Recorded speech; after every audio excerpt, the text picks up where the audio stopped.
Hello there, everybody, and welcome to episode number lucky 25 of the Fuse-4 Network podcast.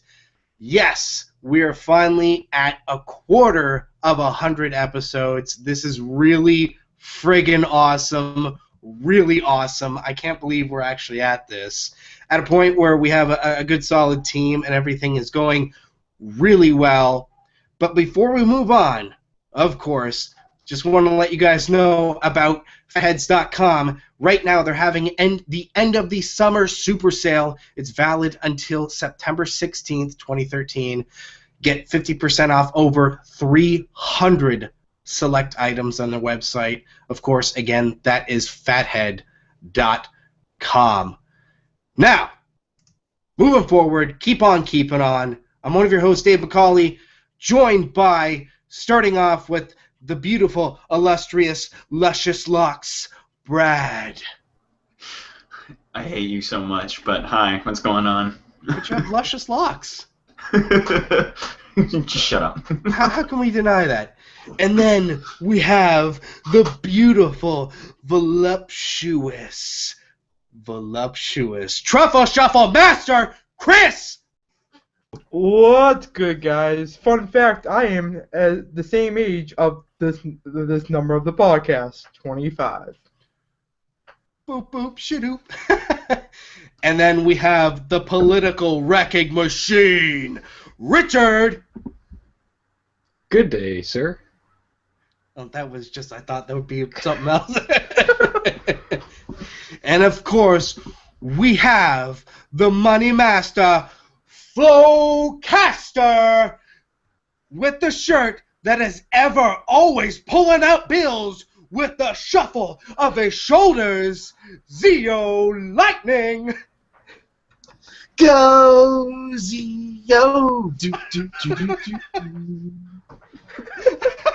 That's how I'm going to You really have us thrown off that. Also, my shirt here. Oh my god. Oh, God! Yeah. My mom got that for me. That is awesome. So Fucking killing us, man. Oh, I feel My like mom got it for me.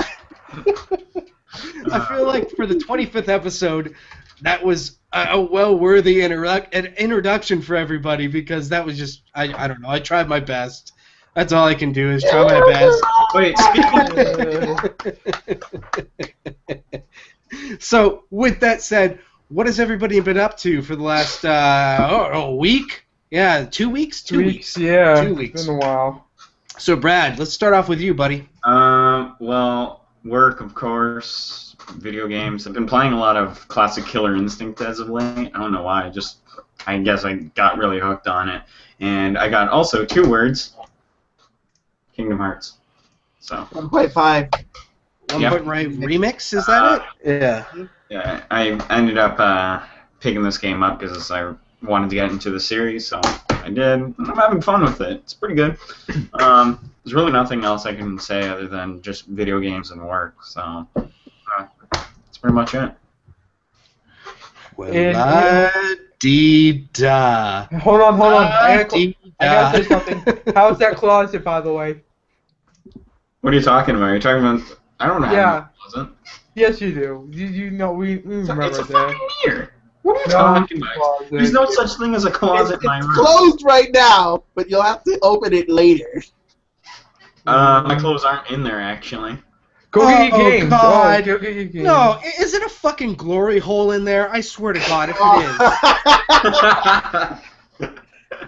It's a glory hole, isn't it? You charge people to go in there. In there, the people that I kill. That's Wait, not a what? glory hole. Oh. That is not a glory hole. That sounds like a snuff film, sir. Like, what are you operating behind that door? I was giving you something to get away with, and all of a The sudden you're like, bathroom is "Come on get the other me." side of the closet. I don't know what you guys are talking about. I'm gonna, I don't know this He pleads the fifth. at all. Please the fifth. Yeah, okay, fine, whatever. Chris. You say now, we can go back to a few episodes, yeah. Okay. 2 weeks, well, son. 2 weeks, son. What I've been up to, work. I agree with them. I've been Wait, working. before you move on, look at that little scamp. He just ran off. Yeah, I That know. Look fucking at Zeo look, scam. he just. You see him? He just. Oh, now he's back. He's like Santa Claus. God damn it! All right, continue on. Besides work, playing some video games. So you got anything new lately? No, not really. Like I said, just the same old bullshit. Just work's been killing me, so I haven't recorded too much. So, but yeah, I'm trying to catch up to record some stuff. That's good to hear. That's good. All right, Richard. I was trying to do a whole bunch of R's, but it kind of failed on me there. I was like,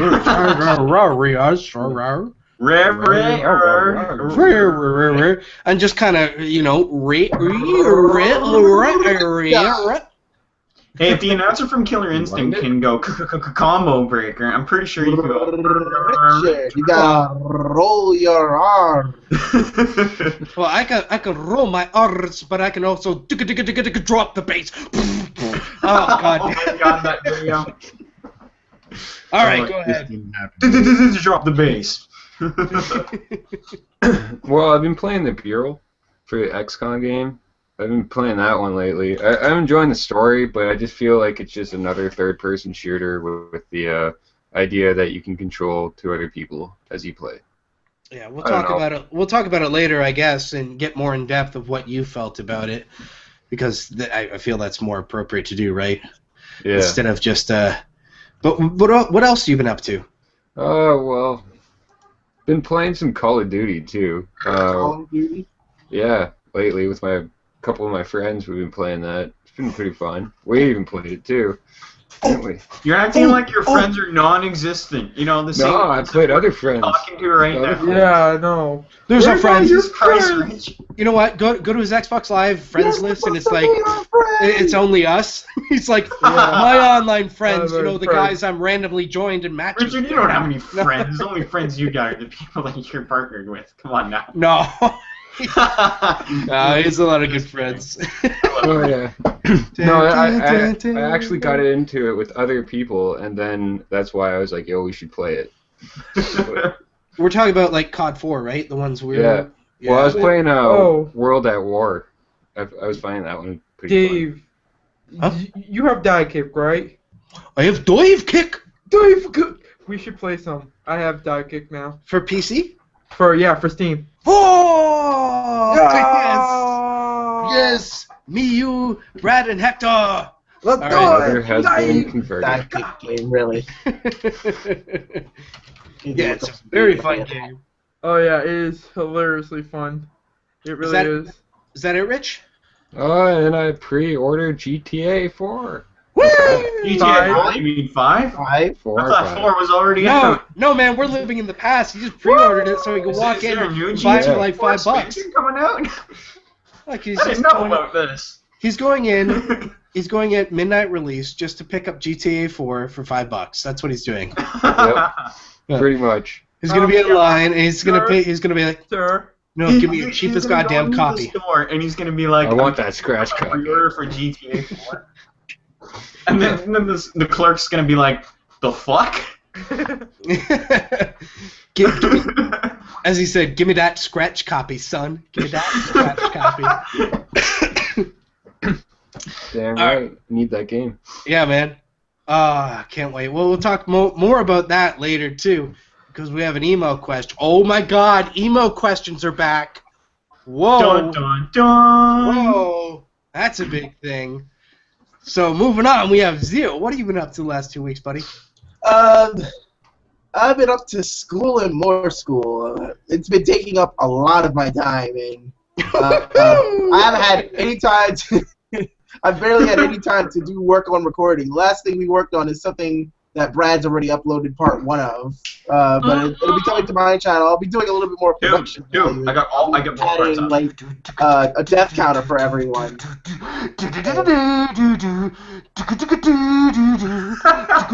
Oh, I'm sorry. Oh, God, I got a little involved. Oh. Yeah, I put up both parts, actually. Yeah, 2 parts. By the way, just want to say it's gonna be 6 parts for me because I'm gonna break all individual 6 levels. Oh, yeah, you're doing I good. just want to Yeah, I say gotta break it down stage by stage. it wasn't my fault. Thank you very much. You're not Got him, Snitsky. Mufasa. Oh, damn you, Zeo! It's not my fault! It wasn't my fault. Laser. But other than that, any gaming I have been doing is I've been on my 3DS. I recently beat Mario Luigi Dream Team, and it's definitely my favorite Mario RPG. Screw you! I wanted 3DS so It was bad. amazing. And I still got like the free copy that I'm doing a giveaway for sooner or later. I'll get to setting that up. He already opened it. Get him. Oh, I haven't opened it. Other than that, the only other thing that's been new for me in gaming is I ordered a Xbox original online like a week ago, and I got it 5 days ago. So I've been playing some of my old original Xbox games, like this one right here. This one I've been replaying and loving. Grab by the Ghoulies, right? Yeah. Grab by the Ghoulies, Oddworld too. Munch's Odyssey. That's a good game too. I've been replaying both of those. And I would good to have an original Xbox because those are the best for playing original Xbox games. I You know mean, what? I would grab my Oddworld Stranger's Wrath, but 360 has this it's weird kinda in the emulation netherworld right problem. now, Where so some of the games I'll like get it lag or have some kind of weird issue. Oh, What were really? you saying, Brad? I said I would grab my other my copy of Oddworld Stranger's Wrath right now, but it's kind of in the netherworld right now, so that I'm sorry. not going to mention. Yeah, Because it would be anywhere else in my room right now. Because It everybody could keeps everybody else in keeps your cracking jokes closet. about it. In the It could glory be hole. in your It's in that closet. Other than that, I haven't been, that's pretty much been it in terms of me and gaming. So that's all I've been up to. I should pop in. I still have a copy of Jade Empire. That was a good game for the Xbox. That is a good game. Which game? Jade Empire. Oh, I've been meaning to get that. You get that game. That's actually a really good one. I think in terms of Xbox original games, one I gotta get right now because it doesn't work is Burnout Revenge. I love that Oh, game. that's Oh, a that's good a That's one of my That's a favorite good games in game. the series. I Yeah, love that game so much. that's a It's my good game. favorite Burnout game. You can get it on 360, you know that, right? Hmm? You can get it on 360, you know that, right? Well, Yeah, is it on like Xbox Live Arcade or something? Yeah. No, you can get the actual like Well, yeah. You can get the retail copy, but you can get it on Xbox Live, games. Like, Is it on? Wait, it is on demand? yeah, it's on demand. Oh, Yeah, it's okay. one of those games because it was. Yeah, so it was grabbed by the Bullies. I know that. Yeah, it's a fun game though. I got it. It is a really good game. Me personally, I've just been. Oh, hey guys, hey! It's been what 4 or 5 weeks and everything. Yeah, it's been like forever. I was about to say. Yeah, What the hell have you been? I guess I should explain Did that. you Now, die? yeah, I should explain this because I want to make it clear, and I want to tell the audience this, because I don't think everybody knows about what we do here at the Fuse-4 Network. We're not only just a podcast for the Fuse-4 Network podcast, the LOLcast, League of Legends cast, but we're also a full-fledged YouTube network that is able to partner people under us. Like we're I'm not sure if we've fully gone into it, and but we will at the end of the show, I guess, because that's one of the questions in one of the emails.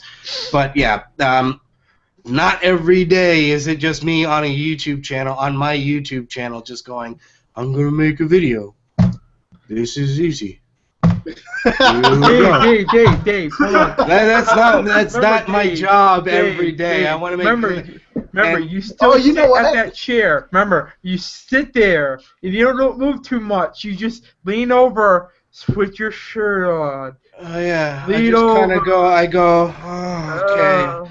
And then I kind of roll into the shower like roly-poly-oly or Katamari into the And shower. then wash yourself, Scrub and then come myself. back. I scrub myself like a Goron, and I go, and I run You out. gotta put on the Goron tooth and stuff. Yeah. Man, I don't know anything I'm talking about. But Yeah, but I'm pretty sure you just like jump into the bathtub and you're like, I can't reach the faucet. So I have everyday duties to do every single day, including I get sick like everybody else. I get stress sick. It's not easy, you know. As you can hear right now. No, it's not easy to do a job where it's like you're constantly worrying about 100 different people or 100 different situations at one time. And yeah, it just works out to be that way. But we'll get more into it and give more detail about what's going on.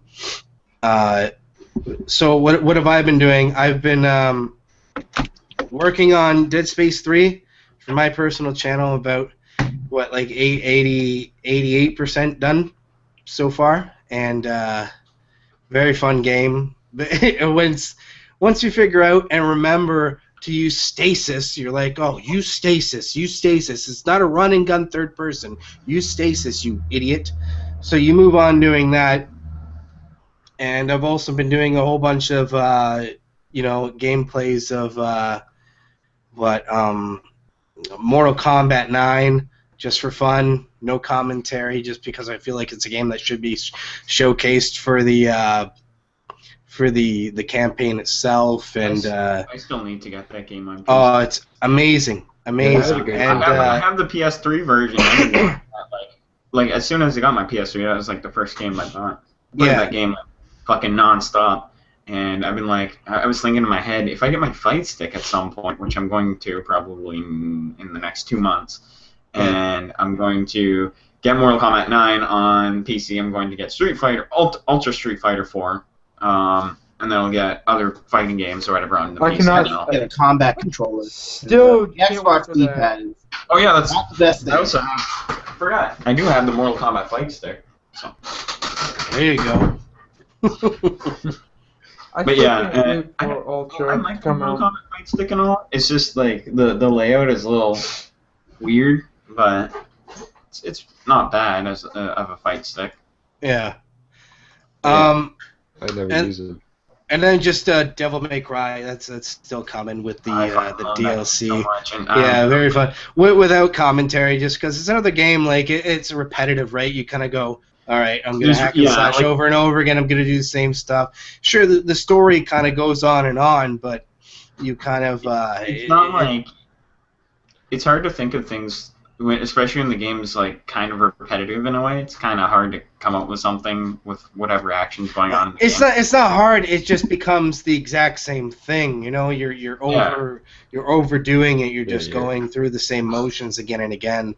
Unlike a game like well, I kind of feel like I'm going through the motions with Dead Space now, where right now, even like from 50% to 80%, you're at a point where it's always the same.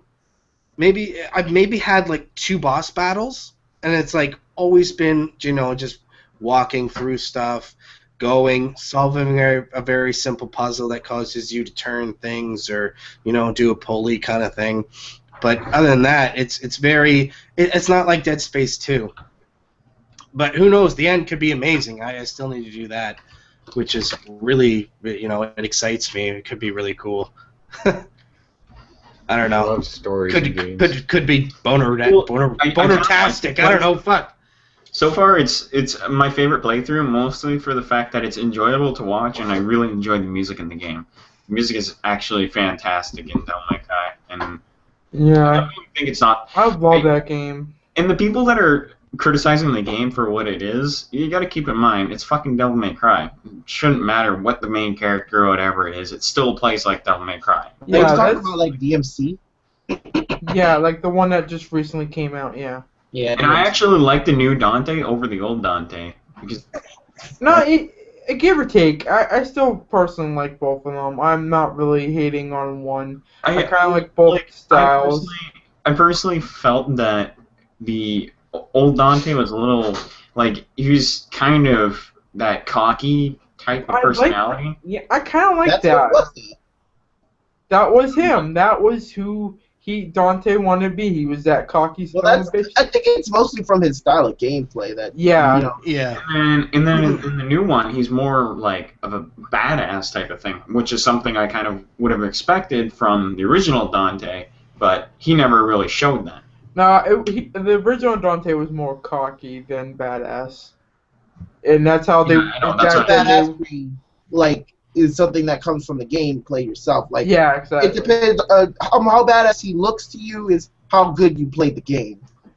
That's what I mean in a way. It's just like it doesn't matter as long as the game still plays the same. Why does it fucking matter what the character looks like? I still like how they still like everyone bitched about why does the new Dante have white hair, and then when you go into like his like special thing, he has white hair. I thought that was kind of like a cock tease that the people did with the game when he goes Capcom? into yeah. I was trying to think quick. Shut up. Leave me alone. Long day. I fucking get my mind. Here's Chris. He's like, oh, I mean, Capcom. I mean, yeah. Oh no, Capcom. Capcom. I could have said that. The funny part is I could have that website I was at last night. Yeah, Capcom. Capcom is such a big team when it came to that game. So. They literally have like 100 million in their bank now, and they can't do anything with it. Yeah, I know that. Their company's like shutting down so hard, and I don't even know how Ultra Street Fighter 4 is going to save them because the 152 million thing. Yeah, it's like with how many games that has now, like how they're rehashing it. I don't think that's really going to save their company unless they pull something out of their asses. They really need to update all of their IPs. Like Strider is going to get a new game. That looks amazing. But that's like, but it's not Capcom doing the game. It's Double Helix doing the game. But isn't it published by Capcom? It's published by Capcom. Yeah, but they're still making a lot of a shitload of money off because they're putting a lot of money into it. Right? Yeah, that's what publishers do is they're putting a lot of money into a game to fund a developer into building the game and then splitting the revenue back like. Depending on what the deal is. Like I said, I just hope... And it's not 50-50. I don't actually trust Double Helix of Strider, to be honest. Like, with the reputation they had with games already, even with the new Killer Instinct, the new Killer Instinct looks okay. But how they're going to turn Strider from what he was into the new game, that's probably going to be a little hard for them. Like, I hope they don't fuck it up. Well, I mean, have you actually played Strider 2? I played Strider 2. It's an awesome from what I've seen of Strider 3, it looks pretty similar to Strider 2. Just with Marvel's Capcom graphics. Yeah. It's a good game. It's just, like, just the way they have it now. I hope they don't screw it up. But, Brad, going back for 1 second about how you're saying how Ultra Super Street Fighter 4 won't save them. It actually will because you see how big that fighting community is. It is a big fighting community. I think people will go out and pay. It's because of the meta of the game. Well, the meta of the game is ridiculous right now, but it's with how many games that have come out in the past year and how many issues that people have already had with the past Street Fighter games. I don't think like I said, I don't really think that's necessarily going to save them, but it will give them a bit of money. Yeah, well, help them. It's not going to save them though. It might save them a little bit. One little game isn't going to save them. It could. You never know. Well, the thing is, Capcom actually has a reputation of re-releasing the same Street Fighter game differently. Like, they've done so many versions of Street Fighter 2, it's ridiculous. And it's been successful. That's the thing. It's been overly successful every single time. When they didn't Capcom do the remake of they had Street Fighter 3. It wasn't a remake. It was a port of Third Strike. Didn't they make money from that? With online features. Didn't they make bank from that too? And that's another. Like I said. They can re-release what they want. They know they're gonna make money because they know people out there are gonna buy it. They know how to re-release a game. They know how to re-release it. Like especially with Third Strike with online, that's amazing. I wish they re-released some of their older games with online play. I wish they released fucking Capcom vs. SNK 2 with online. Thank you, exactly. I would love that so much. That's something that will save them. Did they ever do Marvel vs. How many Capcom? people have played that game and been wanting that? Wait, which one are you talking about, Chris? The very first one, like the Yeah, Marvel's Capcom Origins. Oh, they did. Oh, see, look at I'm like. Like, if they re-release Capcom vs. I'll buy it. I'll get it. It'll be definitely a good seller. I mean, aside from Ultra Street Fighter 4, but like I said, they need a lot more than just 2 games to pretty much. I understand, but still, Capcom is good at re-releasing. They're good at re-releasing, but like I said, are they gonna sell? That's the thing. Yeah, I guarantee you they're gonna sell. I don't believe they're gonna sell, but I do want to see something new from Capcom. Yeah. Hopefully they come up with something, because Capcom can't really go into too much further than fighting games. It's what they're key with. Well, the thing is Capcom. Capcom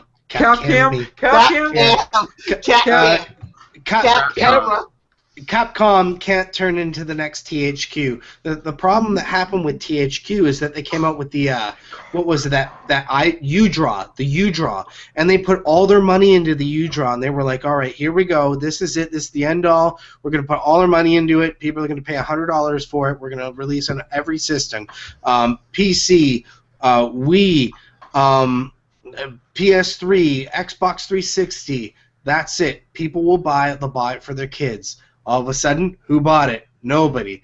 $100 for a whole bunch of units down the drain. What happened at Christmas last year, or this past year, and this summer, is that, now they're down to $10. I went to Walmart just this week. What was it? It's Saturday. What is it? Oh God, my week's gone by. Maybe it was Tuesday afternoon. $10 Canadian for a PS3 version of it, with software, with the device, with everything, fully in the package. You buy it for $10. Killed the company completely. Overall, it's one thing. Too. Yeah, dude, it can be one game. It's one fucking thing, and that was the thing. It's not even a game. Like it sadly wasn't even a game. It was a game with a peripheral that was so like this. This is exactly what it looked like, and they were like, "All right, we're gonna kind of capitalize on this, and we're gonna do this," but before they try to do it, way more successful. Yeah, you know, and it so happened to kill the company. No, it's not showing off. That's the truth. That's what happened. No, it's just like the multi-million-dollar product that they thought was going to go buy a cardboard Wii U pad off eBay for $9,000. Yeah, I remember seeing that. Yeah.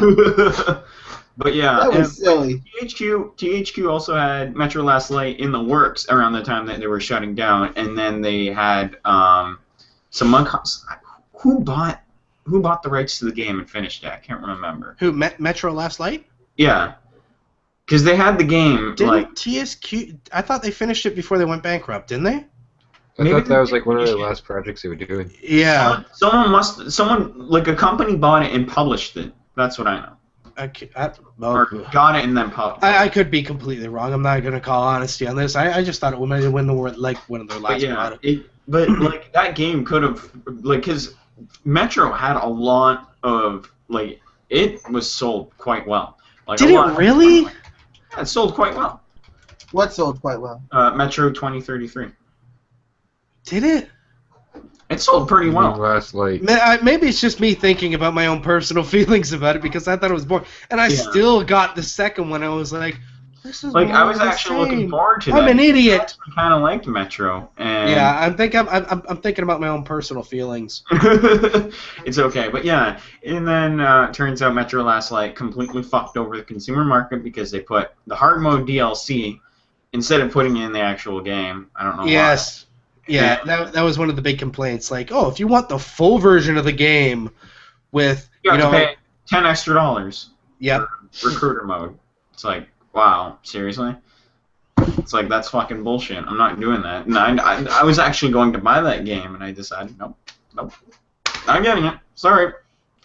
I'm not fucking... If I were to play a game without, the hard mode actually in the game, like, Bioshock and Bioshock Infinite, when that came out, that had a hard mode in it. Like, what the fuck is the point of having that as DLC? Like, nobody's gonna fucking buy the game then. You're just gonna beat the normal mode and you'll be like, oh, yeah, I have to go and buy the hard mode, so might as well just go sell the game at GameStop. It's how it is. A smart thing would have been for them to do is, like, if you beat it on, I don't know. Here's my suggestion. If you beat it on hard mode, then it automatically would have downloaded, and that's something you could theoretically only do on PC because, you have to do the whole purchasing thing on the consoles. But it would download on the PC automatically after you beat it on hard mode. And you'd be like, oh, here's something free because congratulations, you're such a hardcore fan. But then that still doesn't please the Metro fans itself. It's like, really? What? They get it fucking free and we don't? I don't know. It's just a whole dilemma that goes on. I just seriously hope, like, no other company decides to do that ever again when it comes to a game that comes out. Like, a new Bioshock comes out, which chances are there could be another Bioshock that would come out. I'm not saying that there will be. I think I heard that there will be. But if that fucking company decides we're gonna put hard mode DLC, nobody's gonna fucking buy it. And that's why I was so skeptical at first about that, because of the Metro situation. I was like, I seriously hope I don't have to buy hard mode, and then it turns out, 1974 mode or whatever the hell it's called, that hard mode was actually in the game when you beat it. So I was like, okay, well, this is good. But I haven't bought the game yet, which I've been wanting to, because Bioshock is one of my favorite shooters, and I don't really play that many shooters. Bioshock and Metro and some other odd shooters like Serious Sam and all that are the only really FPS that I really played that I enjoyed. By the way, on a side note, I am the rebel of this group. Fuck all of you. Yeah, you're the only one that doesn't have a hat. Yeah, I'm going You and your rebel. boss Yeah. shirt. I'm a rebel without a cause. No hat. Fuck all of you. Shirt, by the way. Yeah, I'm sorry. Red Sox proud. Boo. All the haters. All the haters right there. You mad, bro? Let me go grab my shirt. You mad, bro?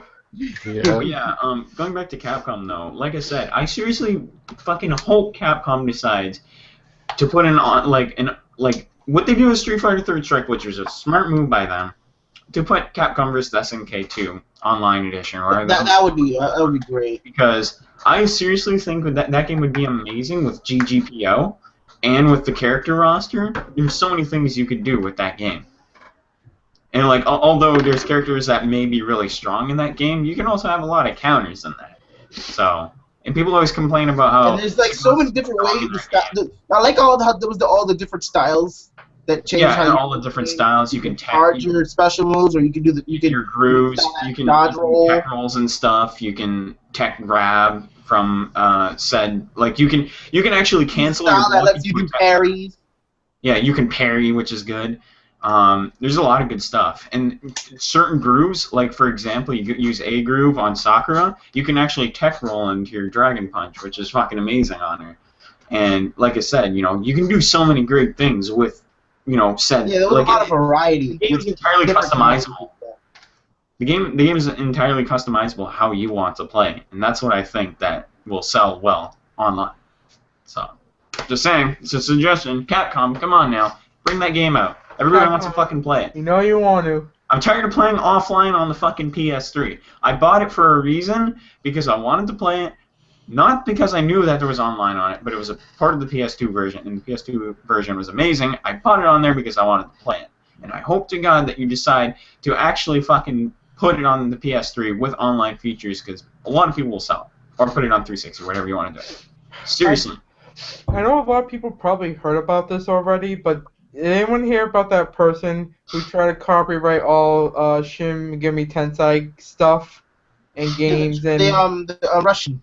The Russian that was trying to take down all Shin Megami Tensei. Oh yeah, the Persona videos. I think there you go. When you say Persona, because I was just talking to someone that I think we all know somewhat in the past, Adam Schwartz.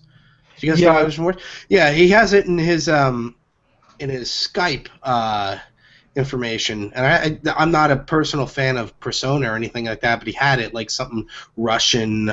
Somebody. Yeah, some Russian lady tried to say she claimed all the rights to the whole series and everything. It's because she has a show. Yeah, she was actually terminating channels this way.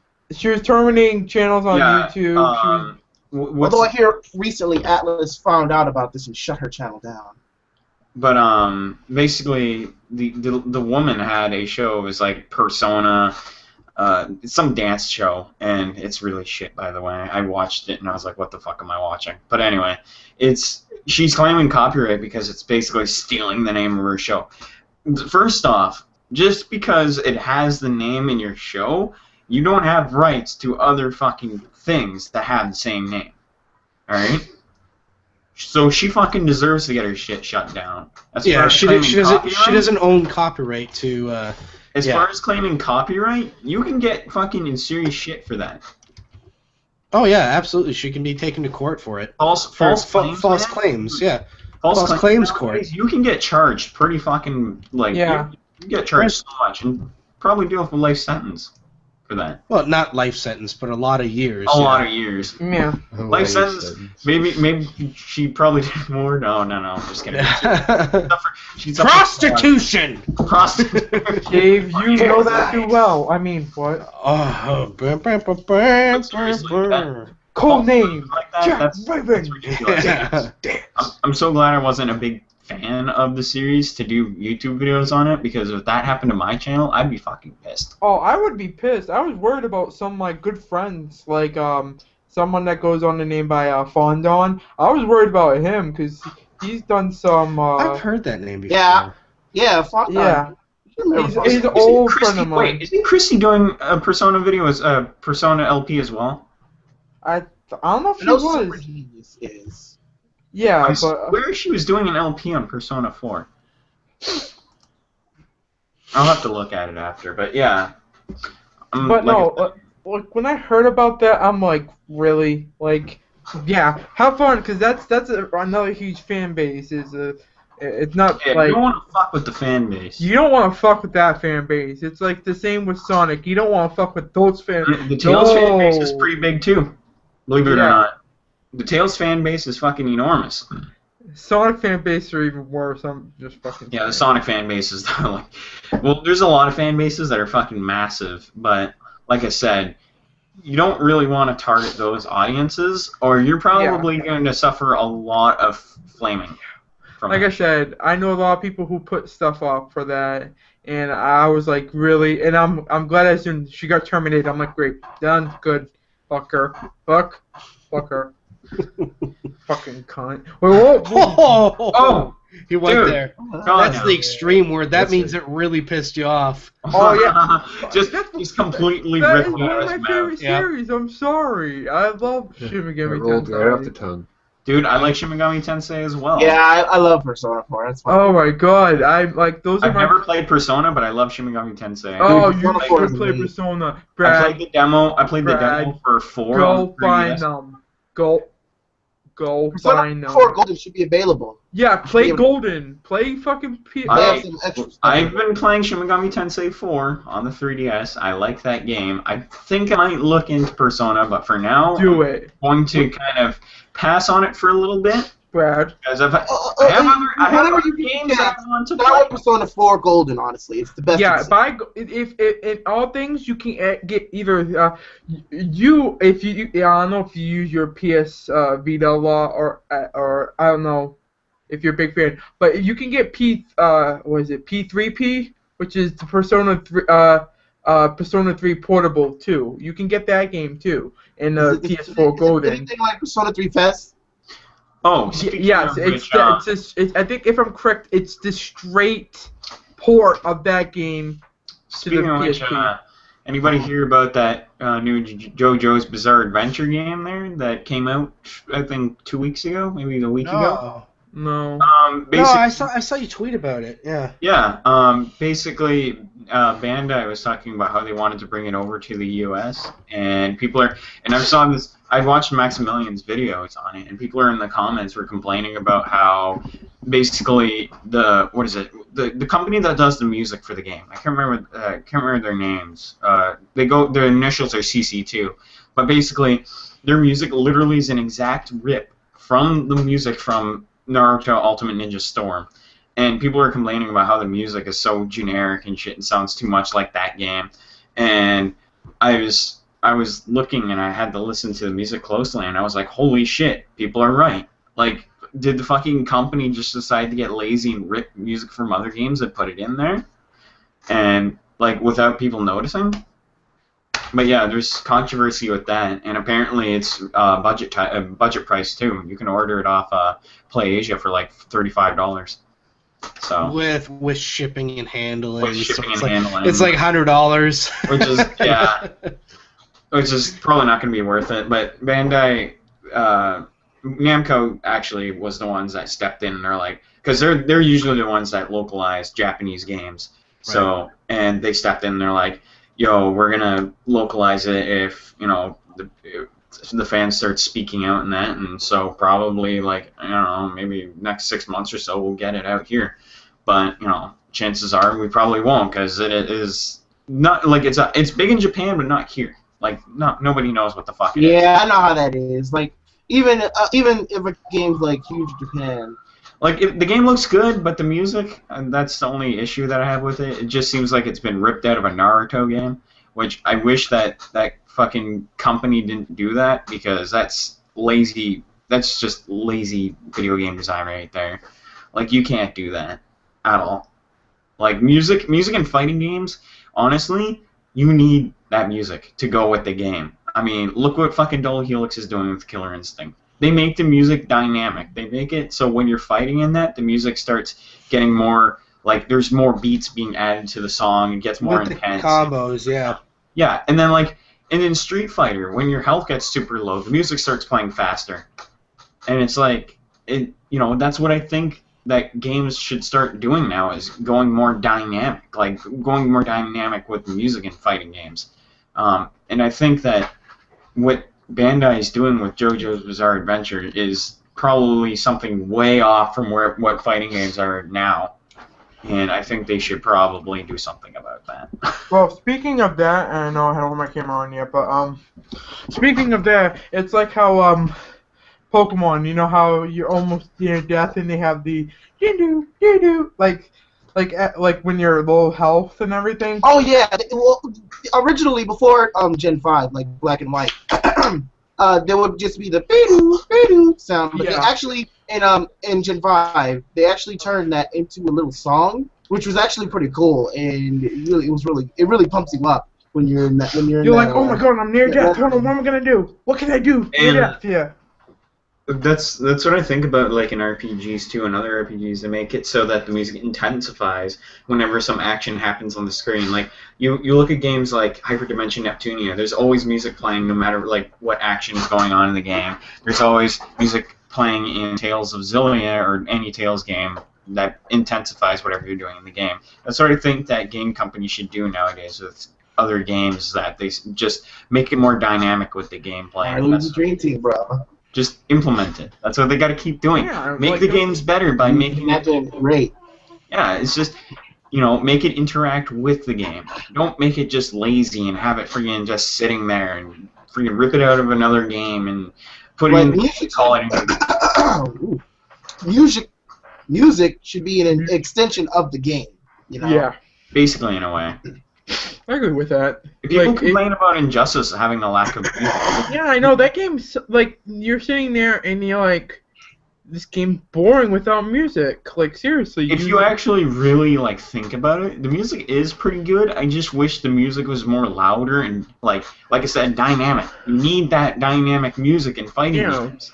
You need that. You can't just make a lazy-ass game and have the music sitting there. It doesn't, like, you want it to pop out and intensify during the fight. Brad, remember, like, the first, like, back when Tekken first came out? Like, I'm talking about, like, the original, like, Tekken, Yeah. Like, the music, like, I know it was kind of repetitive, but it brought you to the game because you're fighting and the music's actually there. Like, games are getting like lackluster when it comes to music lately. You want to know what game is a very, very good example of doing music bad for in not being intensified? Not saying the music is bad, it's just it didn't do the same job. Tatsunoko versus Capcom. Yeah, Tatsunoko versus Capcom. They brought it to America. They changed all the music to generic stage music instead of keeping like the awesome themes that they had for the characters, which it really didn't. It was really it was kind of lazy. It was very lazy. You look at the Japanese version, and it's like, holy shit, the music is good. And then you look at the US version, it's like, this is fucking lame. I just want to make it clear that this is awesome because I don't know much about the music scene when it comes to video games and stuff like that, and especially the fighting game scene. But just listening to you guys go back and forth about it, it's really interesting to me, and that's why I'm just sitting back. I have a topic, but they just keep fucking going. This is awesome. Yeah, I love this. Dave is now gonna like. I never get the chance to jump. Like all of a sudden, I feel like a viewer. I'm like, and all of a sudden I have to realize, oh shit, I'm here. Dave, I want you to do something for me the next time you play Street Fighter. Okay? When you play Street Fighter 4, I want you to keep your ears open when you play the game. Listen to the music as you fight, and you'll see what I mean. I know this. It changes. Yeah, I noticed that. But I'm talking about how the music will go with the game. I mean, you can even say Guile's theme goes with everything. No, it changes as like all of a sudden it hits that 25% point of somebody that has low health, and it changes dun dun dun dun dun dun dun dun dun. It gets a little faster. Yeah. Like I said, you can play any fighting game and think about that when you're actually playing it, and you listen to the music and it just intensifies, and it's like, holy shit, this is great. I like when games do that because it like I said, it drags you right into the game. Like when games don't do that, it's just boring as fuck. Like I think that's why I didn't really like playing Injustice as much as I like a lot. Like when I first played it, I loved it, but after a while, you're like. I like the idea of Injustice. Stupid. I just hate the. Yeah, it seems like a lot of the music in Injustice is really ambient. Yeah. It's mostly ambient. Honestly, music. That same problem happened in Mortal Kombat versus DC Universe. Yes. Like that same problem exactly happened. I love that game. I love it too. So many people hate it, but I love it. Gameplay. Oh yeah. I love the gameplay of it, but the music is really. It's very piss poor. Yeah. You know what? Hold on, Brad. Hold your thought for 1 second. You know what game I love playing, and a lot of people will shoot me for saying this, and like 2 people in this call may know what the game I'm talking about, and that's TNA Impact. Oh God. TNA Impact is not that bad. I've never actually played that. It's just done wrong. The game is dumb, but I actually liked it a little bit. Like, it did get a little stupid at some points, but that game... Ridiculous superplex off the not the WWE engine. They tried to use an engine that's not the WWE engine, and it wound up being bad for it. Yeah. Like, I like some of the finishers, like, the finishers, how they made some people's finishers in the game, but no, nothing beats WWE games. I definitely think, though, like, I hate to say it. Music in games, too, like, you look at the old games, too, especially, like, look at Darkstalkers. You can love that soundtrack all the fucking time when you play that game. You can listen to the OST, and you play the game, and you're like, holy shit. This is amazing for the game. And then you play the newer games, and it's like... That's like Persona! You gotta play Persona, Brad. You will get dragged into the music of that game. That game the music of Persona 4 is astounding. In fact, Persona 4 comes with its own audio track. It comes with a CD for the music specifically because it's so good. Hold on. Excuse me. I'll be back. Give me 1 second. Hold on. But yeah, Oh, wait. I'm gonna beat him to it because I know he's gonna do this. Like I said, I love the idea. Wait. CD for the music. Right here. Yes. It comes with the soundtrack. Oh, yeah, I told you I beat him to it, Dave. I told you I'd beat him to it. Yes. Like I said, I told you I'd beat him to it, Dave.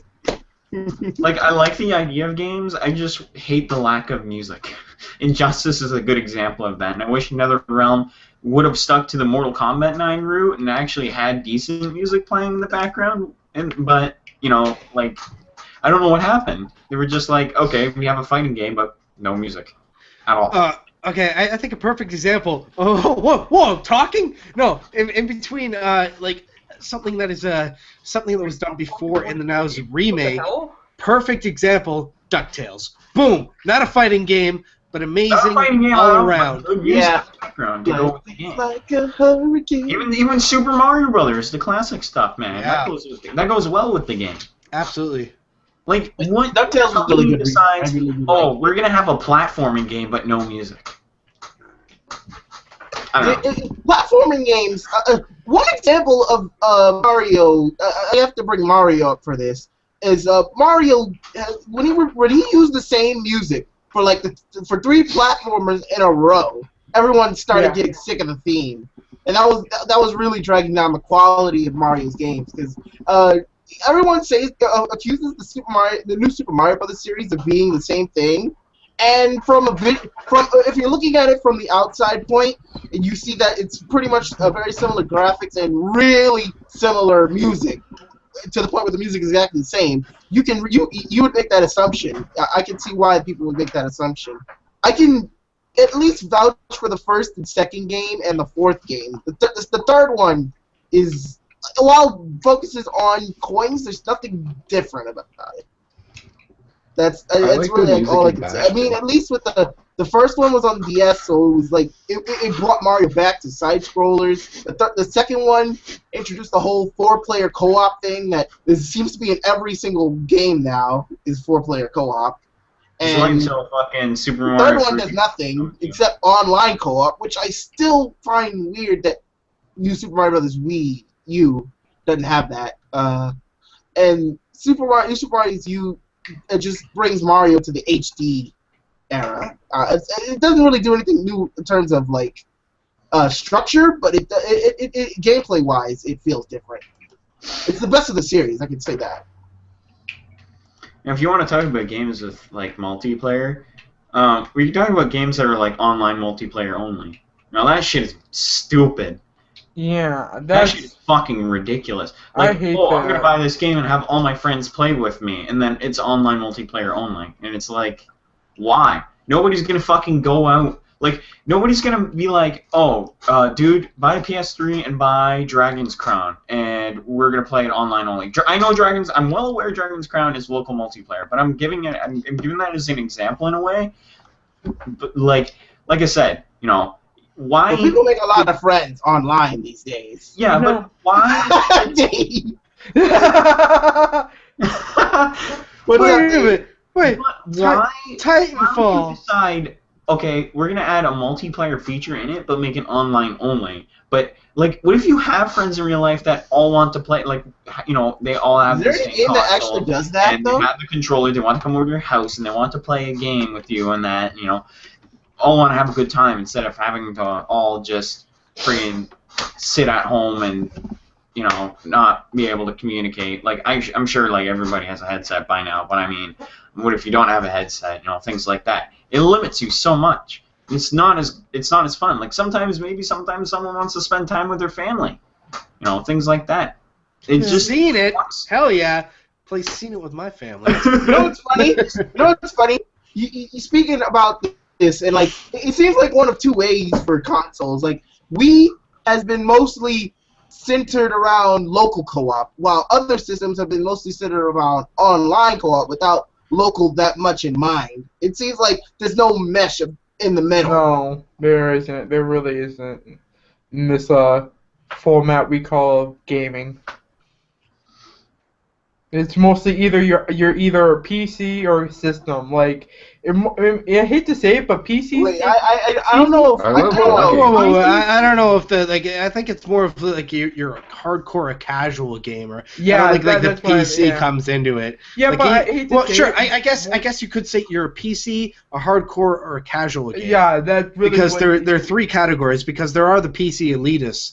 and like the master race, the master race of PC. PC. We. Wait, I don't even know if I'm pointing the right way, but fuck it, Dave. I don't know. Oh, you are. Oh No, I'm not the master elitist PC. Space God, Dave. No, the way that it goes for me, Make that a hashtag. Make that trend. Yeah, based on my purchases, it does go PC, then console, then depending on what console I feel more comfortable on, so it goes like 360, then like PS3, and it also comes with exclusives, right? So if it's exclusive for PS3, it's going to be on PS3. If it's going to be blah blah, but it all goes that way. But I'm not a PC elitist because I have all these consoles. I have them all right now. God damn it! Oh my God! I don't know. If I was in a room it's full of my nice to have- friends, I'd rather be playing a board game in my mind. Because I find board games are like more social with your friends around you. I don't know. And then like if I'm at home by myself, then I can play games with you guys. Honestly, I'd love to play Sorry with all you guys. No. Yeah, I would love to play like Monopoly. You guys have no with all of you. idea. I'd rather play Nightmare with everybody. Nightmare. We learn a lot no. about each other. Oh my God, no! I'd rather play like the game of life with Dave. No, Jeez. Nightmare's so much cooler. It has DVD, video, and everything like that. Are you kidding me? And they come out to fucking scare you, and you have no idea what Nightmare is. It's awesome. Like, I have no clue what Nightmare is. Oh, okay. I need to show you video sometime. It's awesome. It's so cool. It's so. And basically, I don't even it's a board game where you play with a DVD video, and you have a timer of 1 hour. And Wait, are you talking about Seen It? No. Oh. You play for an exact hour, and you have like pits, like grave pits and everything like that. Hole. And there's a guy, black hole, and there's a guy that's telling you what to do, and you play up to 4 people, and he delegates what happens to you based on age, based on all this different stuff, and you can get screwed in the game, and it's just crazy creepy. What is this, like some crazed like Jumanji or some shit? Oh, almost. It's fucking nuts. Yeah. You gotta get All to of a sudden- You know what, guys? I have an idea for So much fun. like a Fuse-4 collab. We should all play You Don't Know Jack. Huh? That's really hard to do with streaming, though. I mean, Really hard. You Don't Know Jack. Oh, you don't know, Jack. I remember Dave. We should all get it on 360 and fucking do that. That'd be amazing. Yeah, that would be kind of fun. It would be fucking hilarious. And then we'd all just like make our names Yeah, just I know. shit. No one even know who's who. That would be kind of funny. Here's a question I wanted to ask you guys, and I think it's one of the most better questions I've asked. What do you think? What do you think third part or indie developers could do that that first party developers are doing now, and what do you feel like first party developers could do that that indie developers are doing now? That sort of kind of segues into something I do want to talk about. Boom! It's about Keiji Inafune, the creator of Mega Man. He recently started up a Kickstarter of a series called Mighty Number 9, which is basically the spiritual successor to Mega Man, and it's going to be featuring sort of the classic gameplay of Mega Man, except not exactly the same. So they're going to it almost raised. And it's awesome to see somebody like Keiji Inafune doing something after all the abuse that Mega Man has suffered all through the years. Something like this is something that I think more first-party developers could learn, like to be interactive with the fan base. Not exactly saying Kickstarter, but Keiji Inafune, he set some goals for the Kickstarter, and he wants fan input in the game, so he can make the game as geared to the fans as possible. And that's something first-party developers need to do, is they need to listen more to the fans and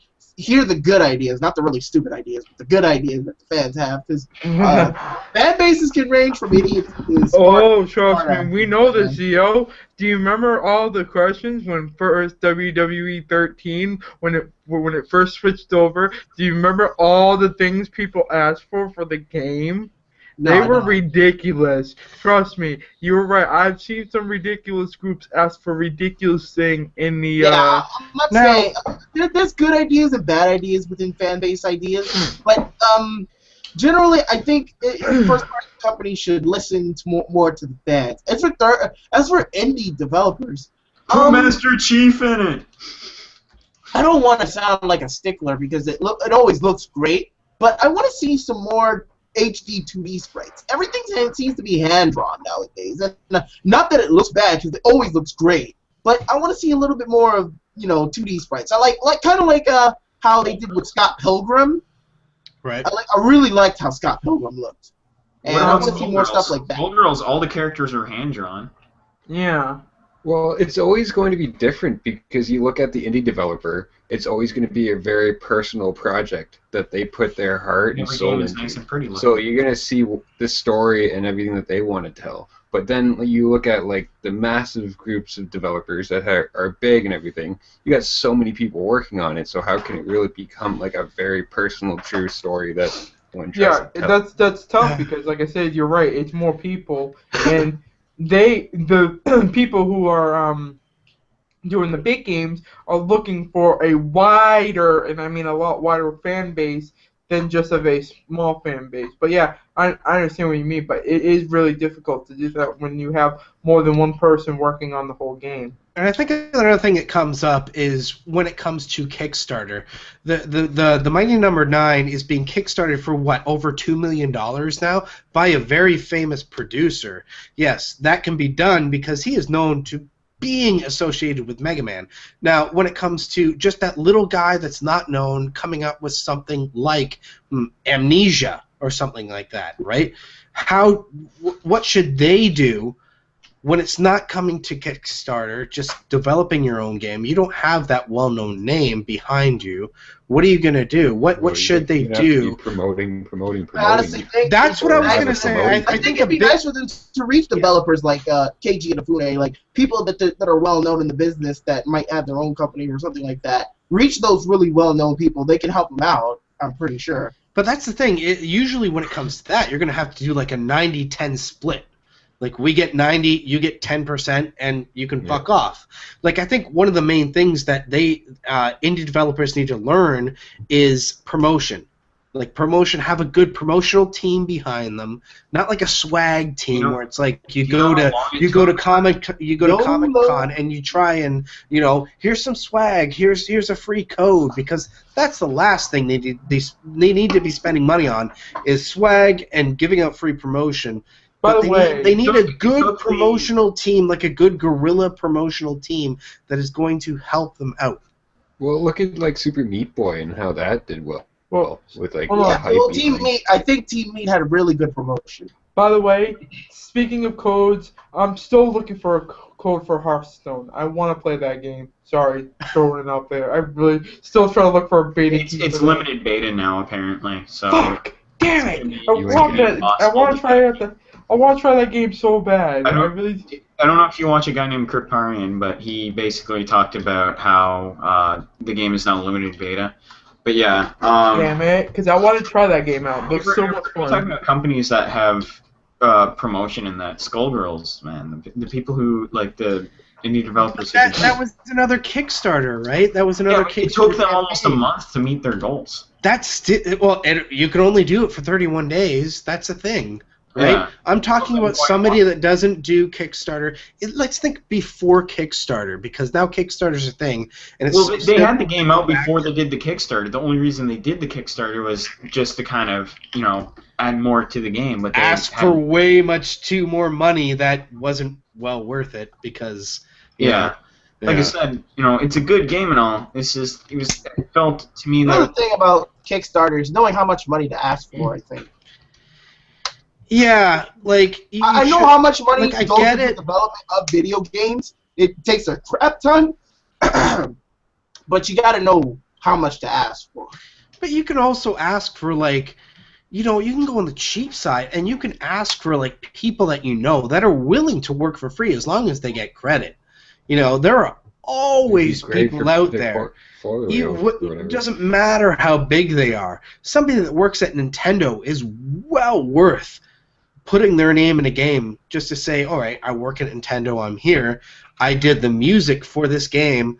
Boom, I work at Nintendo. Here we go. Great game. Did the music for it. Come over to Nintendo if you want great music. There's tons of people like that.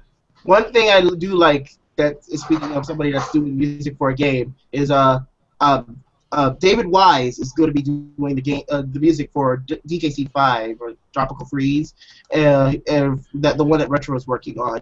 And because I know he left Rare. I'm not sure if he's part of Retro or anything, but he's going to be doing the music for that game, and I was really excited to hear about that. Speaking of people from Rare who does music also, Grant Kirkhope, I think he left Rare a long-ass time ago. What is he doing now? First of all, how the fuck do you guys know all these composers? Like, I can't even remember movie directors, let alone, like, fucking people that do... Because the game... one thing I like... awesome like when game music really hits me, I like to remember the person that I guess that's it, because I do know game music, but I couldn't tell you, like, the track, what the track name is, who the composer is, but I could tell you, like, oh, I like that one soundtrack, that one song from this, like, from like, Ocarina of Time. Yeah, sorry, Steve. And yeah, like you know that. Like, that's I love. Here's what he made it. Here's what he was thinking. You guys know every fucking thing. That's pretty cool. I do admire that. I'm just a huge fucking nerd. Yeah, no, by the way, I'm not, by the way, we're huge fucking nerds. No, I'm not shooting it down. I think that's pretty cool. No. Being a nerd is not an insult to me. It's a privilege. Believe it or not, going to soundtracks now, like my favorite soundtrack of all time was always the Killer Instinct soundtrack, but I can never figure out what the composer was because I can never remember. I was like, I fucking love the music in this game. I just don't know who the fucking composer is. And same could be said about Final Fantasy VI, which is also one of my favorite games. Of Killer Instinct is I think it's Grant Kirkhope? Or David Wise? Oh wait, yeah, it probably was Grant Kirkhope because he did the music for Killer Instinct 2. I don't know if he did 1 though. Maybe? I don't know. I'd have to figure that out. But yeah, like I said, and my other favorite soundtrack is Final Fantasy VI's soundtrack, and that's one of my favorite games of all time. But for some reason, I can't seem to remember what the fucking composer of that damn soundtrack is, and that same composer, I know the composer also did Secret of Mana soundtrack, and he also did Final Fantasy V soundtrack. I don't know if he did Force, but like I said, I don't know. It's that blonde moment, like when it comes to listening to music or trying to remember directors of movies and stuff like that. It comes to the same fact as, like, I could talk about Yu-Gi-Oh! And everyone would be like, the fuck are you talking about? Like, what in the who and the what do you do? And I'm like, oh yeah, just do this. And they're like... Can you believe people still don't know Konami actually is behind the Yu-Gi-Oh! Trading card game? Yeah, people are dumb. It's like, I laugh. Excuse me. To all those people who don't know, Konami creates this card game right here. See? I have cards. I'm a geek. Leave me alone. But, And I have video games. I do too. I have cards and video games. Yeah, I got cards and video games. I only have video games because I don't. But yeah, Konami is the famous things for all these lovely cards, and they're fucking trolls. I love and hate the company at the same time. I love them because they're a great company. I hate them because they're a bullshitter when it comes to certain things. But it's the same could be said like with Game Freak, with Pokemon, because Pokemon's by Game Freak. Game Freak's the same way. No one knows. Half the time people don't think Game Freak makes Pokemon. Not a lot of people know that. I know that because I'm a nerd when it comes to that too. I can do Pokemon stuff all day too because I'm a geek like that. So It's funny because people don't know that because the people who did Nair was Square. People didn't know that nobody knew that fucking Square Enix did things other than Kingdom Hearts and fucking Final Fantasy. Oh my! They actually did other games, but people always think like, oh yeah, they only do Final Fantasy and Kingdom Hearts. I was like, no, you're wrong about that. They did other games. You know, people keep asking on Miiverse to have Geno in, and they don't understand that Geno is owned by Square. Yeah, you dumb shit. And the funny thing is, Geno's not coming into the game, guys. Give it up. Give up. It's funny too because people never say gonna that get Geno. Stop people it. don't even know that Capcom did Breath of Fire. I don't know how that's not a surprise to anyone, but Capcom did Breath of Fire. And guess what? They're fucking up the new Breath of Fire by putting it on iOS only. Oh, I heard about that. That is so fucking stupid. A classic game that everybody could be playing, have a lot of fun with, great RPG, great Breath of Fire is a good and they series. fucked it up by iOS deciding, gets a lot. we're gonna put it on iPad only. iOS gets a lot of ports, to be honest. Yeah, because they get the first port fucking PVZ too. Like nobody has, not everyone has fucking iOS shit. So Yeah, why they decide, oh, we're gonna only put it on iOS and not put it on consoles is the dumbest fucking thing I've ever seen. Yeah, I know. I said. But like I said, they're getting the first copy of PVZ while we have to wait. Like people on Steam and everything on Steam have to wait forever to get it because iOS is getting it first, which is completely ridiculous. Speaking of game companies that need to release games, fucking Namco, the Tales team, seriously, bring Vesperia on the PS3. Honestly, I'm fucking sick of seeing you guys deny that you're gonna not put it on the console. Fucking, you lost Microsoft lost the rights to the Tales series, so you're able to put it on the PS3 freely. I don't know why you keep holding off on putting it on the fucking console, but for God's sakes, put it on there. It's already out in Japan, so why the fuck are you neglecting it in the US? Like what? To be honest, a lot of companies have been making really exactly. Seems like everyone's being in remember the big conversation we had before? Launch it out the window, about a certain company getting another company that I love.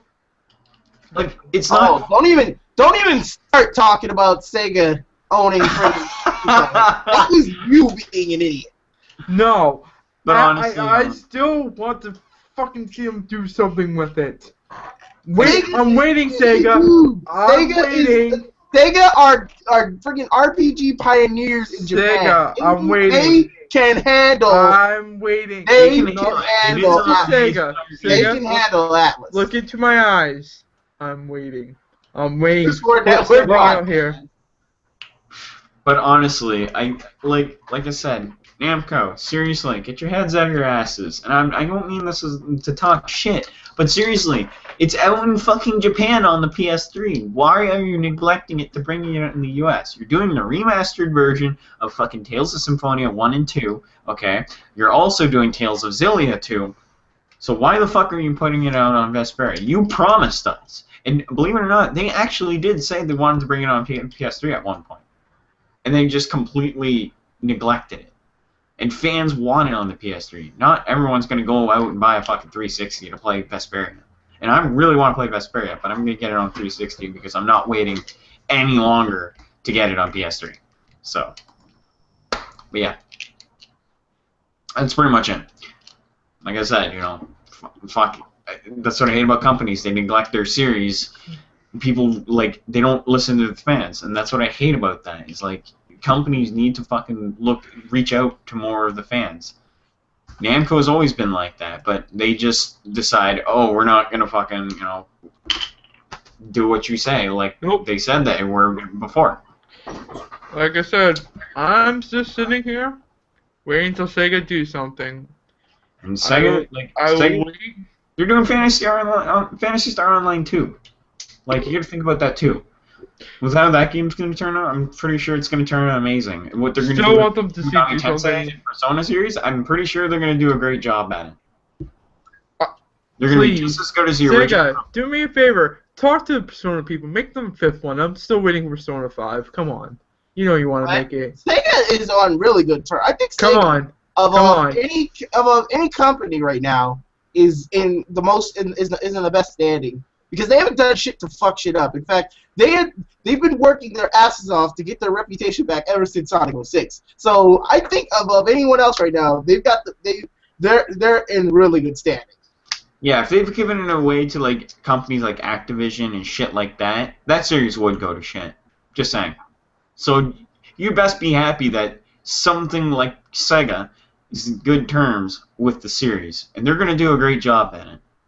And this is not the Sega, Sonic Team, Sega, shit like that. It's a different fucking branch of Sega. It's it's not Sonic Team. It's not Sonic Team because that's only like one company of people that make games for Sega. It's the RPG couple team. Different We're talking about the RPG Sega. The Fantasy Star Universe company and stuff like that. Star Ocean, I think. No, they didn't do Star Ocean. I think.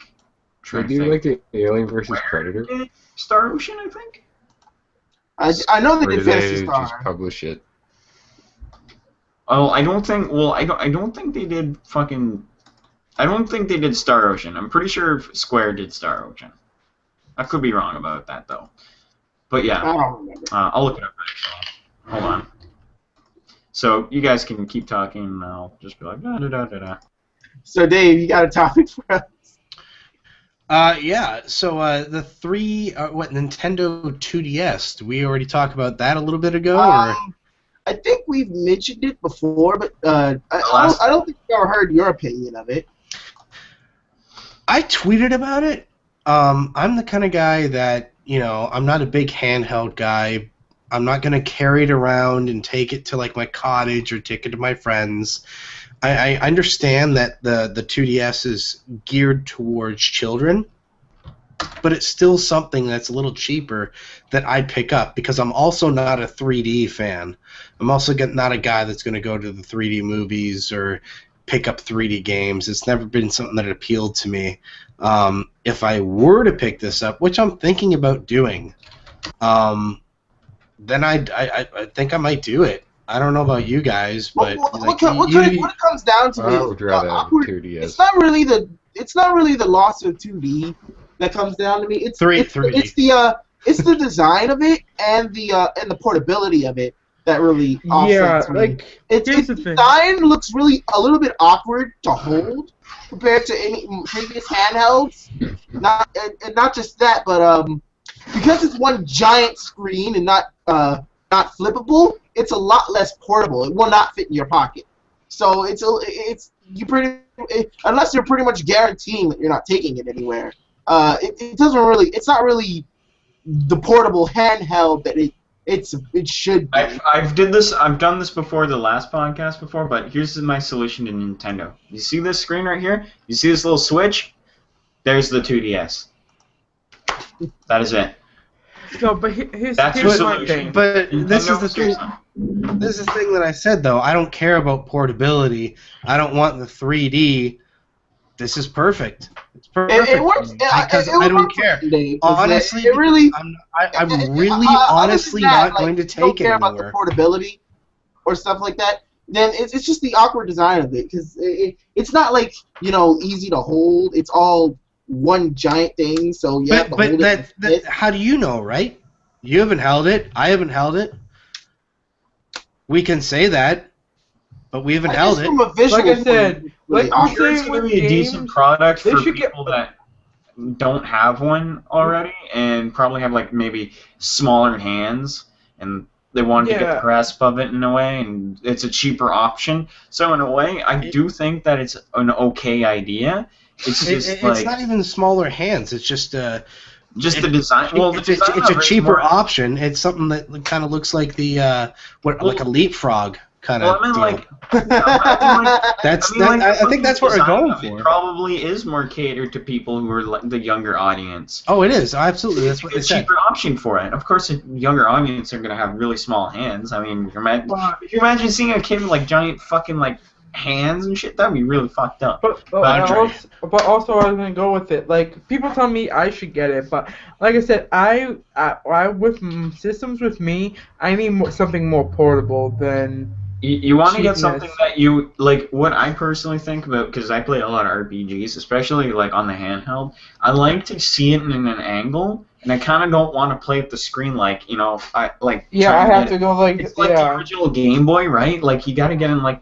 It's like playing one of those Tiger games too. You got to get in a good angle to really kind of like. Yeah, because it had no backlight.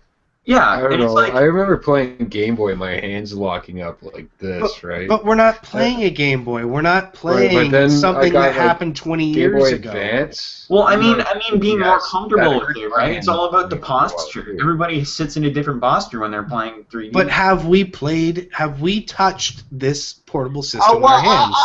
I'll judge We can assume- Unless I actually hold it, I won't judge how comfortable Yeah, it like feels. I'm not gonna judge it by personally just by what it is. I'm going to say it's not just because I want to get one, because if it catered more towards me, I'd gladly get the 3DS. But I really just don't give a shit, and it hurts my eyes. Like I'm not gonna even play games half the time in 3Ds. I'm gonna just play it so I can be play honest, games I want to 3D play. I myself don't really use the 3D that much at all. In fact, whenever I play the 3DS, and I like the first couple of weeks I got it, I tried it out, and it looks okay. It's not my kind of thing. Besides, the 3DS can handle itself without it because the games on the 3DS are amazing. There's so I many. still good want games. it so I can get Pokemon because I want the new Pokemon game because I'm hyped. Anywho, like I said, my brother's girlfriend said she's gonna go pick it up, so she wants it, she likes it. So like I said, it all depends on what you're gonna need it for, honestly. I just like I do think like of course we haven't touched it yet, so we don't know what's going. I'm just kind of skeptical about it in a way, just the way they designed it. sure, right. Yeah. Like, Of course, like we like a good idea done wrong. I don't know. That's just what it seems like. We'll just see how the final product is. But we'll see how it handles. Like when it comes out. if my cousin or someone if one of my Hopefully, cousins decides to it won't be the next. Hopefully, it won't be the next Game Boy Micro.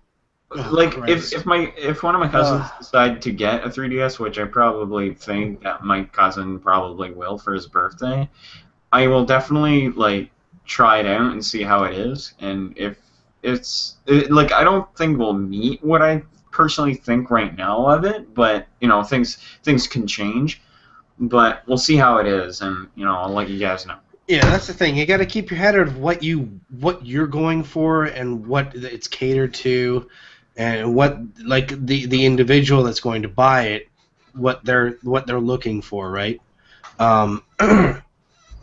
Yeah. Other than that, there can't be anything worse than the what the hell was it? It's the Xbox original S controller that was fit for like monstrous hands, or like the design of the N64 controller, which didn't make any fucking sense. And you're like, why? The enormous Xbox controller was such an awkward fucking thing. It wasn't controversial in any way. It was just like ridiculous, and people were like, "What the fuck?" Even like the N64, it's like, why? There's so many better designs for that you could have done, but who knows, right? I don't know. What were you guys talking? You kept going on about something. You wanted to continue when you came back. What do you mean by the N64 though? It was terrible design. Terrible design. Oh, you mean that could have worked console out. itself? Oh no, the controller. Oh, you know what? He's talking about this To be thing. honest, I'm gonna be completely weird here. I like the design of the controller. It even though there was no real point to the 2D part, the D-pad on the other side, it was there if you needed a D-pad, and it was decently sized. so that it would be easy to use. The GameCube, there's no point to the D-pad at all. At all. It's way and everyone praises the GameCube for being a great controller, but I honestly think it's really flawed. It's a very flawed controller. I find this like the best controller to play on. Like, I think feel the best very controller, comfortable. honestly, has probably been like. My favorite controller of all time? It's always the PS3. Mine's been this. Well, the DualShock, the DualShock controller has been the same since like the addition of the analog. So Yeah. the PS3 has always gone by the if it ain't broke, don't fix it, which is respectable because it works for every game that they've ever released. The only thing I honestly sorry. I honestly would say my favorite controller is probably the Pro controller of the Wii U. I really like that one. The only thing that really bothers me about the now having played the 360 controller for so long, but even going back to not even this controller but the PS1 or PS2, the thumbsticks are way too high for me. They're way too high. Like I'm going, and I feel like if I'm gonna go forward, like my thumb is almost off of it, and I know what you mean. I know I don't know. I guess that's me. I'm different. Yeah, I'm different with my games because I don't really play that many shooters. Like I play RPGs, and whenever I need to move the camera, you're just kind of clicking around, right? Yeah, like kind of I'm not really left, doing right, much with it. But if I was like a hardcore gamer, right? Like if I were to be a hardcore gamer, yeah, I'd probably go with the 360 controller for first-person shooters because and PS3 controllers weren't really meant for shooter games. I'm going to be honest with you here. Well, it was like even when I reviewed DuckTales Remastered on that, didn't use the thumbsticks, used just the D-pad. Like what? A lot of the games that I reviewed during is the most fitting thing. Like you can play classic video games with it, and you love with this controller.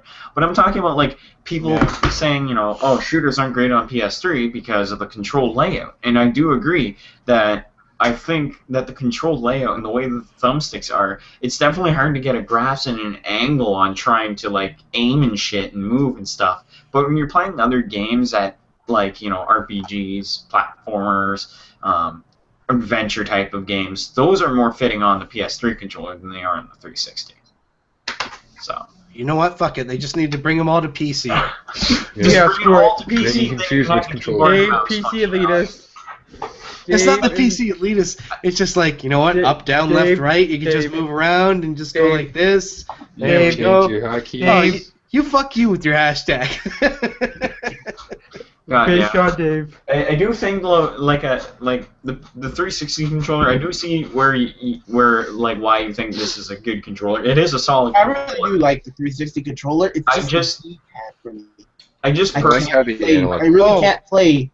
I just personally like the PS3 controller for me, and mostly fighting games too. Fighting games are great on the PS3 controller. On the 360 controller, it's awkward as shit. The only downfall. Xbox One, baby. Xbox One.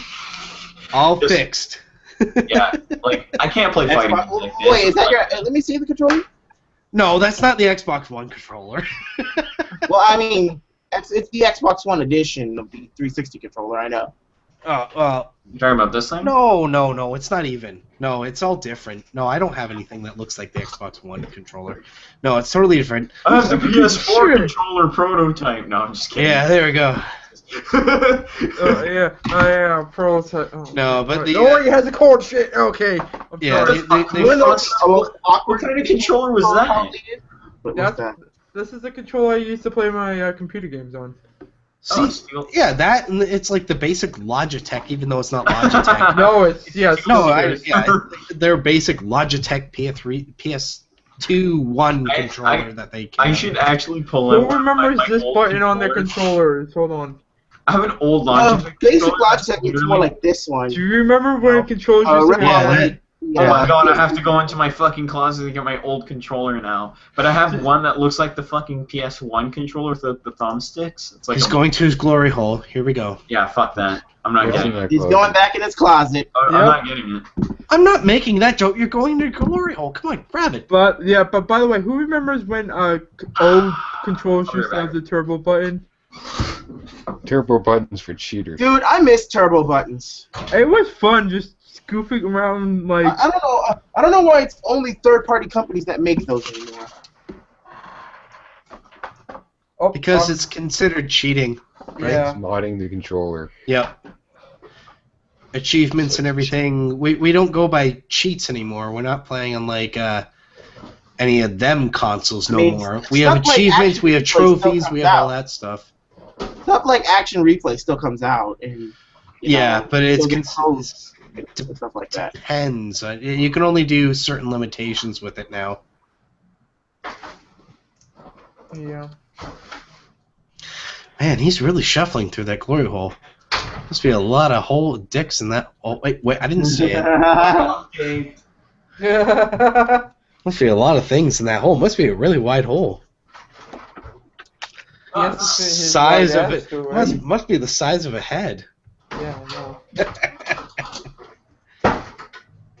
Oh, do you still have This right here is the Pro Controller for the Wii U, but I got a SNES edition. Oh fuck you! That's third party, right? Huh? Is that Yeah, third this party? is what I'm GameStop. talking It's about. GameStop. This old fucking GameStop. this old fucking thing that I bought when I was younger. Yeah, what is that? Sidewinder or something? What is it called? It's called a precision controller. Oh, precision. Okay. I don't know. It's an old fucking controller. And actually, the buttons are really sticky on it because when I was younger. Whoa, wait. Whoa. No. Where was it? Let me give you the story. I was drinking pop. Remember, it was one in the time. glory hole. Shut up. I was drinking pop one time and I had it sitting in my seat. I knocked over my pop and it fell on the controller. So you What the fuck are you doing? Hold on, I was grabbing something. Hold on. Yeah, We're showing our joysticks. Ooh. it's an old ass controller. This was actually, I love this. This is my last PS2 controller. I love this. It's blue, right? It's The blue. fuck? I used to have a blue PS2 controller. This is wireless. Yeah, it's a wireless one. I was wondering why the D-pad. Oh man, one of my favorite GameCube controllers was the Wavebird. I loved it so much. Yeah, the Wavebird This was thing is awesome. amazing. I love this controller. It I was so have- comfortable. You know that The complete, standard stock like, one. if you sell that online, the Wavebird complete, it can go for like $90 to $100 now. Yeah. It's pretty crazy. Wavebird is expensive. It's Yeah. really expensive. Oh my!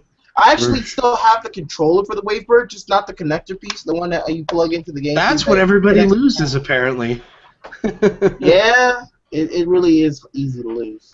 You know, you lose that, but you'll never lose your memory cards. That's the thing. It's so Oh, don't weird. even talk about my memory cards. Don't even talk about that. I'm still pissed off at one thing I did. I still have What? mine. No. Don't even bring it up about What'd you memory lose? cards. No, we need to No, know now. why- Now you're all what- pissy about it. Here we go. What happened was, when I brought, You know, I have the most ghetto memory card. Watch this. Well, I have to find mine. wait. While he's getting it, here, Chris, tell your story. Here, and I'll showcase his. Oh wow. so, I was gonna say, when I played, I was playing old, I think the PS1 game, so I was using my PS2, brought my PS2 somewhere, and it told me something about reformatting the something, and I'm like, okay, yeah, sure. I reformatted it, and I lost all my memory on my memory card. I lost everything I had when I was younger. That pissed me off to this day. Well, it serves you right for being a jackass and listening to the fuck console. I remember running out and I have a buying running the wild memory card. hard drive for the PlayStation 2. This memory card here. Let me just zoom in on this. I fucked mine up pretty bad. The reason why it's like this is when I was like around 14. This is how old I've had this memory card, by the way. When I was like 14, the memory card like had a lot of problems plugging it in. So I had this idea of like opening it up to see what the problem was. Problem is, the piece came out. So what I had to do was like I had to stick this piece. By the way, just so you know, this actually comes from an action figure from a wrestler, like those toy wrestlers. I had to stick that Oh piece my in there, and then I taped it so that it'll work again. It's the ghetto's fucking. You were a little genius as a kid. Yeah, like I did the same thing with my N64 controller. I basically opened it up and combined two N64 controllers that didn't work and made one that did. I have a ghetto ass memory card for my fucking N64 controller. Hold on. Like the control, dude, like control packs. Memory packs. Memory card. I never understood why the N64 needed memory packs. It's a fucking Mad Catz one that I bought. When like most of the games on N64 could save. So fucking ridiculous. I used to have this one. I had this one, which is the GigaWare one. But I had a 64 one at one point where it was 64 memory, but it glitched. Like the memory card was so glitched out. You couldn't save. It was fucking up all your saves and everything. That sucks. That sounds like it sucks. Yeah, but the hard drive. The 16s weren't bad. So, like I said, and I had. None of the memory cards weren't really that bad, though, to be honest with you. I had 3 memory cards. That's sad. I only have one, and then one only, and that's my Running Wild memory card. Fucking, apparently I liked that game as a kid, and then I played it, like, recently, and I was like, wow, I'm a fucking idiot when I was a kid. This game is shit. I don't know. But I played a lot of RPGs, so you know that took up a lot of fucking memory. There was the one non-RPG that I played as a kid. Yeah. I actually think I might need to get another PS2. I remember when I used to play Legend of Dragoon. That is such a fucking good RPG. God damn it. You never played it? Get out of here, please, Brad. You are RPG. Wait, what did you say? I didn't hear you. Legends of Dragoon. Legend of Dragoon. Why are you want to kill me? Like, I know that it's one of my favorite games. Okay, good. I was like, if you didn't know it, I was gonna kill you. I had a fucking copy of it at one point with all the discs, but it got stolen. Yeah, I'm pissed about that. I don't know. Go find that kid and punch him in the nose, cause that made me angry. I fucking love that game so much. Why don't you just fist him in the ass? Why not? Just go hardcore. Why not? Do it. Come on. Ray, what's that behind you? What? Brad? What? Brad? Is that a little glory hole? Can't you just... child back there? No. Whoa. Only Okay. Ricky thinks those dirty thoughts. All right. What do you guys think about moving on to email questions? Yeah. That's great. Let's do it. No, you gotta do the Blue's Clues thing. Mail time. Throwing up those emails. Email questions. Oh, useful. I don't even know if that's copyright, but Oh, yeah. we're just gonna go with it. Gotta pimp my... All right, guys. So there. So give us the email question. All right, these are the 3 email questions for September 14th, 2013. Starting with number 1, we're only going to do first name basis emails. So, you know, and if you want us to do otherwise, like your username, then let us know in the email. But every time there's been nothing said, so I figured just go with first name basis.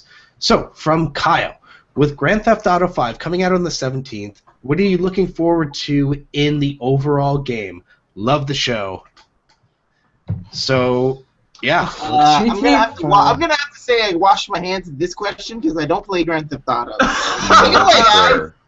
He's like, yeah, I don't play that series. I really can't say much about the next game. Like, I hope it's as great as Grand Theft Auto 4 was, but I've only played San Andreas, and yeah, I'm not big on the series, to be honest. God, you guys suck. The multiplayer is going to be amazing. I hope the Amazing. multiplayer is as amazing as 4 is, because I played 4 with a bunch of friends, and it's actually fun as hell, especially abusing that one glitch in for the school playground. Oh, the playground, yeah, the jumper. That was the funniest. Yeah.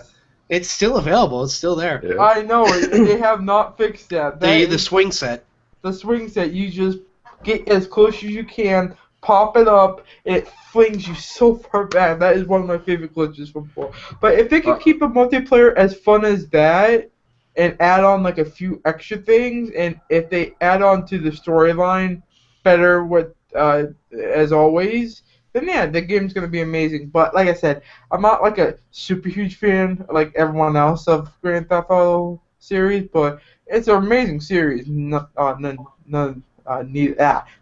sorry, goddamn, I can't Alright. speak today. Hopefully it lives up to its name, really. Yeah, exactly. I'm excited to lose my life in it Disappointing. You know. and play off another life. Yeah, I think the thing that I'm really looking forward to is 80 plus hours of gameplay in single player with 3 connecting storylines that are continuously going no matter what single storyline you're playing in. You can continuously jump between them all, and something's always happening. Not even just the multiplayer. Like, that comes out 2 weeks later. I'm just looking forward to the fucking single player that is just... Oh, God.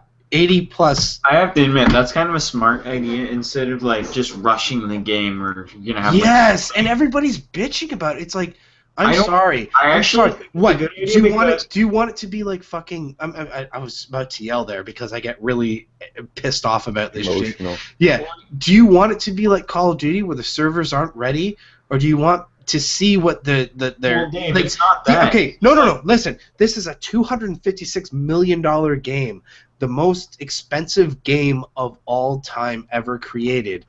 You can only imagine the pickup rate, the purchase rate of who's buying this game.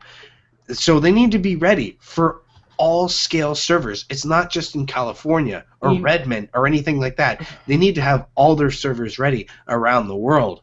Yes, because you know what happened, and I'll give you another game that actually kind of happened to Final Fantasy 14.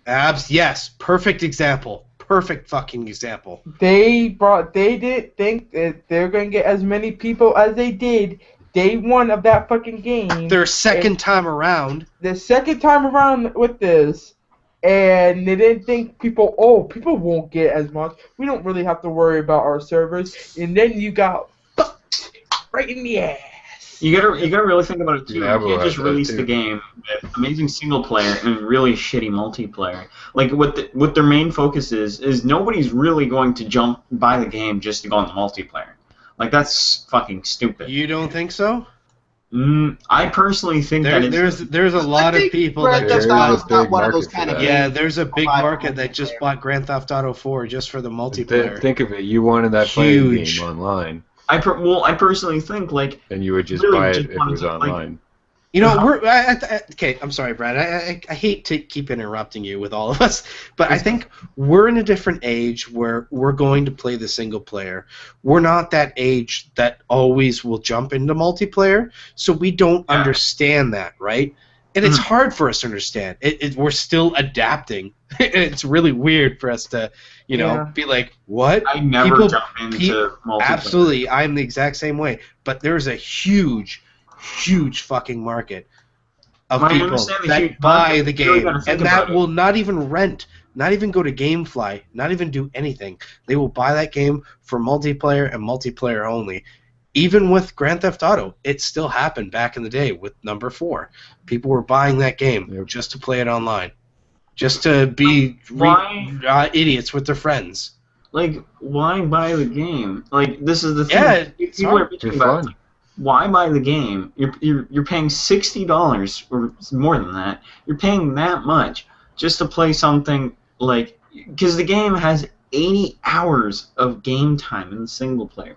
Why? I'm going to cut you off again. I know where you're going. It's really hard. Why pay $60 for a COD game just to play multiplayer when their games have a great single player?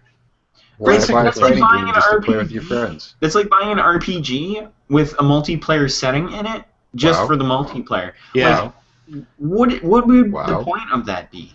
Yeah, Any other MMO? Well, not WoW. WoW's based around, single player and multiplayer interactions all in one. I see people buy games like Mario Party and Mario Tennis and even Mario Kart and stuff that are like really multiplayer heavy games. Smash Brothers. Smash Bros. In fact, Smash Bros. Fighting games. Yeah, but those are completely different settings. Those are like No, it's the same. It's like the same thing you're saying, but reversed. Those are like games geared more to people. Gathering lots of people and playing. Yeah, I know. Buying it just to play it yourself. It's the same thing, but reversed. Yeah. It can work that way. People can buy a game that's sitting around being one player and buy it just for the multiplayer, and vice versa. It's perfectly possible. Let's let Brad speak his mind, because I feel like I really apologize, dude. Go ahead. No, it's okay, Dave. It's fine. I'm used to it. But I don't mean in a rude way. I do. No, I know. With this. Go ahead. But yeah, it's just like I feel that, like what Zio said, it's vice versa either way. Like, you buy a game just for multiplayer, like Smash Brothers, and you don't really want to play it for the single player, because sometimes the single player is not as good as you would think it is. But we're talking about a game that's meant for single player. Like, people are complaining that the multiplayer is not coming out till like 2 weeks after the game is released. But like, why would you pre-order the game anyway if you're just going to fucking like wait another 2 weeks to play the multiplayer? Like, basically, that's just kind of contradicting it on how to play the game. And I do agree with that, because you can cancel your pre-order for $5. You can get that $5 back if you want. Yeah, it's just like there's no point, man. It's just like people really need to think before they. Well, another. Oh, wait, there might be so much of the game might get sold out really quick. Before you move on, yeah. Oh, sorry. You can get your $10 back for your special edition. Sorry. I just bought the game, and I just have to go in and show. Like, this is why I haven't even pre-ordered. I'm just going in because I have like 1,000 fucking copies. So. I just, like, when I pre-order a game, I know that I'm going to enjoy that game for what it is. It's just like, I'm not going to pre-order a game just to not play it for 2 weeks because of fucking multiplayer. But like I said, that's just how I see it. That's just my view on things. Don't take it seriously. Well, I extremely doubt that even if people complain about not having multiplayer, they're still not going to not play it. They're of course going to play it. Yeah, still. I know, but I'm just people that are complaining about not having multiplayer. That's just kind of stupid, because. Like, what's the point of buying the game then if you're only playing for multiplayer? I pre-ordered Diablo 3, and knowing it didn't have PvP, hoping it would show up, and I still haven't seen it. I just, like, I don't know. I can't. The console version, though, apparently is really good from what I heard, and I'm actually thinking about maybe getting it. I don't know if anyone else. No, because I was so really fucked with Diablo 3 on PC where. I pre-ordered it like the night before it was coming out. Me and Tyler, and all of a sudden, maybe server crashed. No. I was fine the entire time. Like, sure, you get that error code, that was fine, but I wasn't playing it then. I was like, all right, I can accept that this is happening. That's fine. I know there's like 1 billion fucking people that are playing it, not literally 1 billion, but. I'm going to wait. I think I waited 2 days later, and I was finally playing single player. And then all of a sudden, 3, 4, 6 months later, my account was hacked. And you have to go to Blizzard, and you have to go through their whole fucking system where you have to send them a picture of photo ID that you have. So I sent them one, and they were like, all right, here, you're okay to go. You're okay to get your account back. Go in. Tried it. Still can't get it back. All right, you need to send us the same one again. Did it? Still waiting. All right, here, you need to put in a whole bunch of fucking codes to get it. Done that? Waiting. No response from Blizzard. So I will never, ever, ever support another Blizzard game again. Blizzard, I have to admit. I refuse to pay $60 for an unreliable company that can't fucking get security down. Believe it or not, I over all the years that they've had World of Warcraft, you can go fuck yourself. I do agree with you. Blizzard does have the shittiest fucking service, and I mean the shittiest service. Yes. They did some great classic games back then, but World of Warcraft and Diablo 3 and all that, it's just no. But the console version of the Diablo 3 apparently is okay, And I was just like, oh, maybe, they probably changed it up a bit.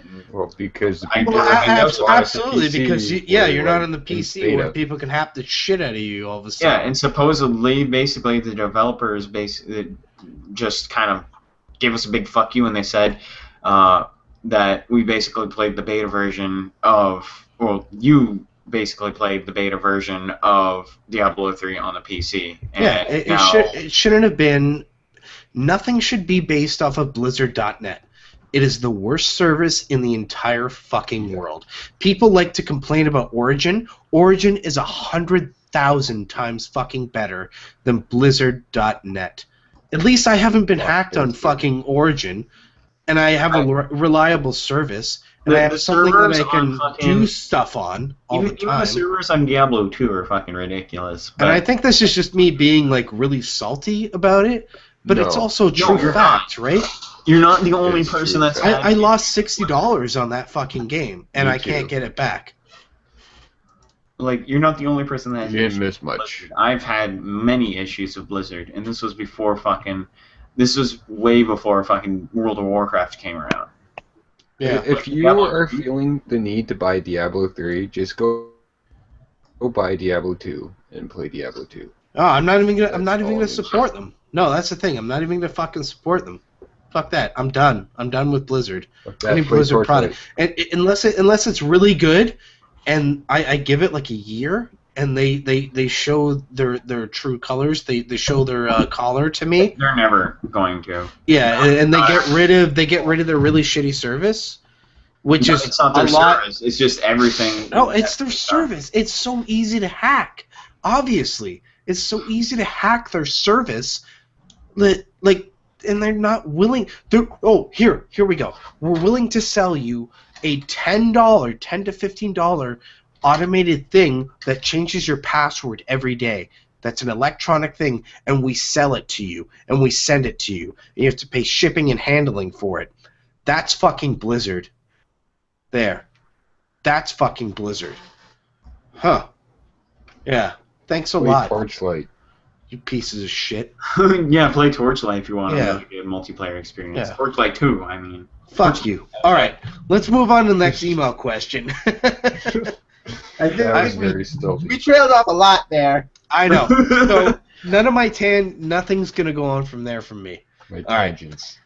So this is a good email question. So it's from Raymond. He says, you all don't usually speak about cars, so I feel this is a good question. What is your favorite type, make, model, etc., of car? Ooh. I don't know. Skyline. I Mine, actually, I really have to look into it. my mom's Alright. always been a Hyundai person, and Well, your mom, but what about you? I don't know. I I just kind of find, like Toyota.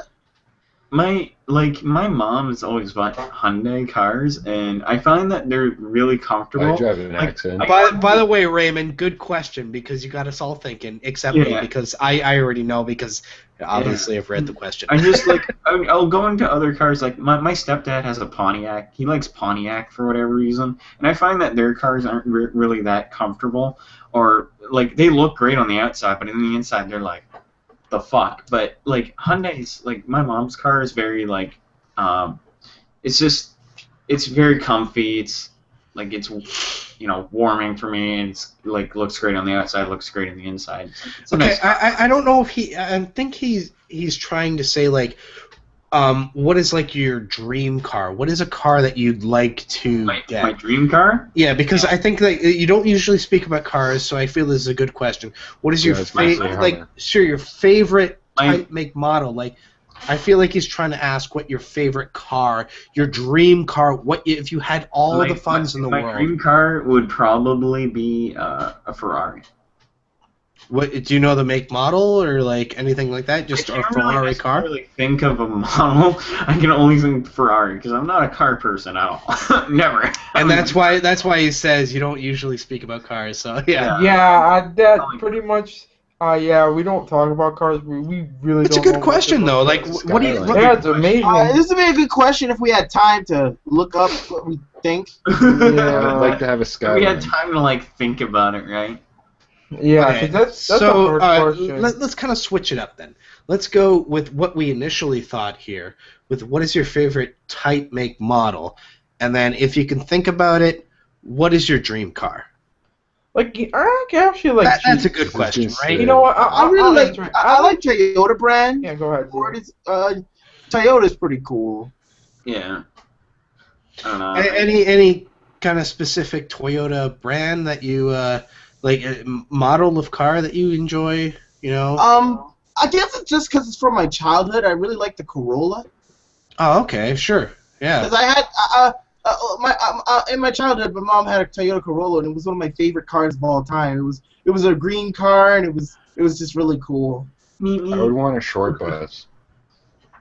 What? What kind of make and model? Fucking just short bus. Oh, It's a short, and it's made by both. He likes the school bus. And it's made by Ford. Damn right. And it's gonna. No, it's Skyline. No. He would be wishes he bomb could drive a car Tonka truck. All right. So Or a I don't Hummer. know. Take it off-roading. This My is just. favorite is the Batmobile. Oh yeah. Okay, a car. Two cars I'd love to own, and I think I should kind of the maybe. fucking Batmobile. No, I should maybe. All right, in future podcasts, I guess I should send them to you so you have a rundown of what's going on. So now that I know, for me it'd be like just to own a DeLorean would be cool, but it also like if I had the funds, I'd like to own a Lamborghini Diablo. Lamborghini Diablo, ever since fucking Need for Speed 3, love that car. Gorgeous. And I love driving around with force feedback and shit on the PC back in the day. Need for Speed 3. Lamborghini Diablo. Shit. Oh, and the fucking opening doors that were like that all-wheel drive, man. Yeah, it was like the DeLorean. Awesome. All right, I guess I should go on to the third and last question. Yeah, because fuck what I think. I don't know shit. Fuck that. he's giving up mid-question. He's like, yeah, like, fuck it. Fine. If no one wants to hear my answer, so fuck it. Oh, well, go ahead. No. No, go next question. I don't care. Okay, car I like are Jeeps. I actually like Jeeps because they're decent sized, and I know they're normally not for multiple people. I still like Jeeps. Car I would like to own, God, like. Well, Jeep's a car, right? Like Jeep. Jeep, yeah. Like Cherokee, yeah. Hummer. Jeeps, yeah. Jeep Grand Cherokee. Yeah, Jeep. Yeah, Jeep's a type of car. Fucking damn it. And the car I would like to own, like, if I had all the money, probably a Mercedes. I don't know. I'd probably go with Mercedes. Nice. Mercedes, yeah. Okay. I would probably go Mercedes-Benz. Mercedes-Benz? Yeah. Shuttle bus. They're nice. I'd be like, what's up? Come on, let's do this. Very slick Yeah, car. my Very Mercedes. slick and sleek. That's what it is. Mercedes makes some really nice convertibles. Oh yeah, they do. They really do. He'd always slick his hair back as he's gonna drive it. Just wear the sunglasses when you're driving. Just have your arm out and be like. He'd have a leather jacket or in a suit. No, he'd be driving a suit. I'll drive in a suit because I look classy as. I'll Yeah. stay classy, motherfucker. Chris is classy. Somebody like, this is me, Jim. All state. God damn it. All right, Get pulled so over. the third and last question is, I guess, Brad and Zeo can help me answer this. Since this is what I was talking about at the beginning of the podcast, is, well, let's get into it. Okay, from Shannon. As someone who is interested in becoming a YouTube partner and the Fuse-4 network being a YouTube network, how can I fulfill my goal? Do what you love. Oh, Lamborghini. That's the car that I was thinking. God damn it! That's what I was taught. Lamborghini, baby. No, it's because Lady Crystal said that in the chat, and I was like, Lamborghini. That's the car. All right, Shannon, listen to me. If you might watch this a little bit later on, but if you come to this point in the video, listen to me, okay? Do what you like, all right? Enjoy what you do. That motivation comes from what you want to enjoy, what you do. not what everyone else does. If you want to entertain people, talk about what you personally really like about the game. You know, things like that. Find out things to talk about in the game. Even talk about how much you like the game. Things like that. You know, if you like the music or whatever, always have something to talk about. You really just be yourself. Enjoy what you do. That's pretty much it. And more people will come to the video and be like, oh, you know, this person's actually entertaining. He knows what he's talking about. He really likes this game. He has passion for this. So, like I said, you really gotta enjoy yourself when you're playing video games. Okay, even though I'm not a partnered with anyone. I was kind of going somewhere at the end of this, but yeah, absolutely. Go ahead. And I like I said, I'm not partner with anyone. I'm a host, but I'm not partnered yet. Fingers crossed. One of these days. One of these days, hopefully, I can get to the point. But you really have to just fight for it. Like, if you do what you love, do what you think. Be yourself. Don't be anyone else. Fuck whatever anyone else says to you. I'm just kidding. No, the last part I'm just kidding about. No, seriously. Just do what you feel is right, and hopefully someone will see you, they will take you, and hopefully can push you forward to be a better partner. I'm gonna be fighting for it. I'm skimming what 130 right now. I don't even know how many subscribers I have. But hopefully one of those days I'll be up there and be partnered with these guys. But I have to fight. Right now I'm being lazy because work is kicking me in the ass. But besides that, I'm just going to fight my way. I have to fight my way up there. Hopefully fingers crossed, like we said earlier, is hopefully I can make it to the point. So just, like I said, be yourself. Do what you can, and like I said, you gotta get hopefully somebody sees you, boom, look at your partner. But do what you do. But take time. More people. Please be well, it's not one patient with person it. that makes a difference, but one person that will completely dedicate themselves to giving feedback, liking your videos, sharing your videos. Yes, it will get out there, obviously, and people are gonna go into the video and be like, "This person's really entertaining," and more people will like recognize you, and they'll be like, this person's really entertaining, they will tell their friends and that, and more exposure gets to your videos, and that's kind of like, it's like a chain reaction. You want more people to watch your videos. You want to enjoy what you want to do. Don't fake it. Don't be someone else. Be yourself. Enjoy what you want to do. Richard, what you got? What do I got? Yeah, Promote, you're about to talk. Yeah, I'd say promote. Like, that's the big thing. Just go to some social media sites, go to wherever you can. But just try to show yourself off, and hopefully someone will notice you. Hold Be on. yourself. Do what you need to do. Hold do on. what you do.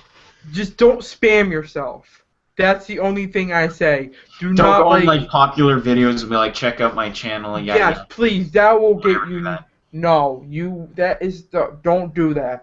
Try to get your. It might take a while. Get to a small group and hopefully, hey, they recognize you. Boom, boom. We can help you get farther. You know what I mean? Like, do not spam yourself.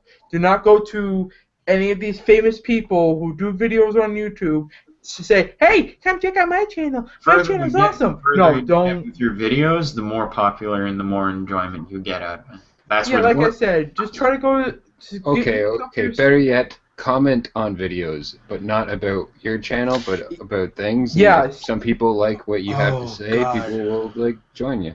Yeah, what Richard said just there. Do not promote your channel in another person's channel. Do not. Yeah. Thank God. That's you know what? Disrespectful. Thank God they got rid of video responses, because that was the biggest fucking problem of all time. And now, yeah, you see that all. That was one of the things. And you can do links now, but another thing that you can do is also moderate your comments. Moderate your comments at all times.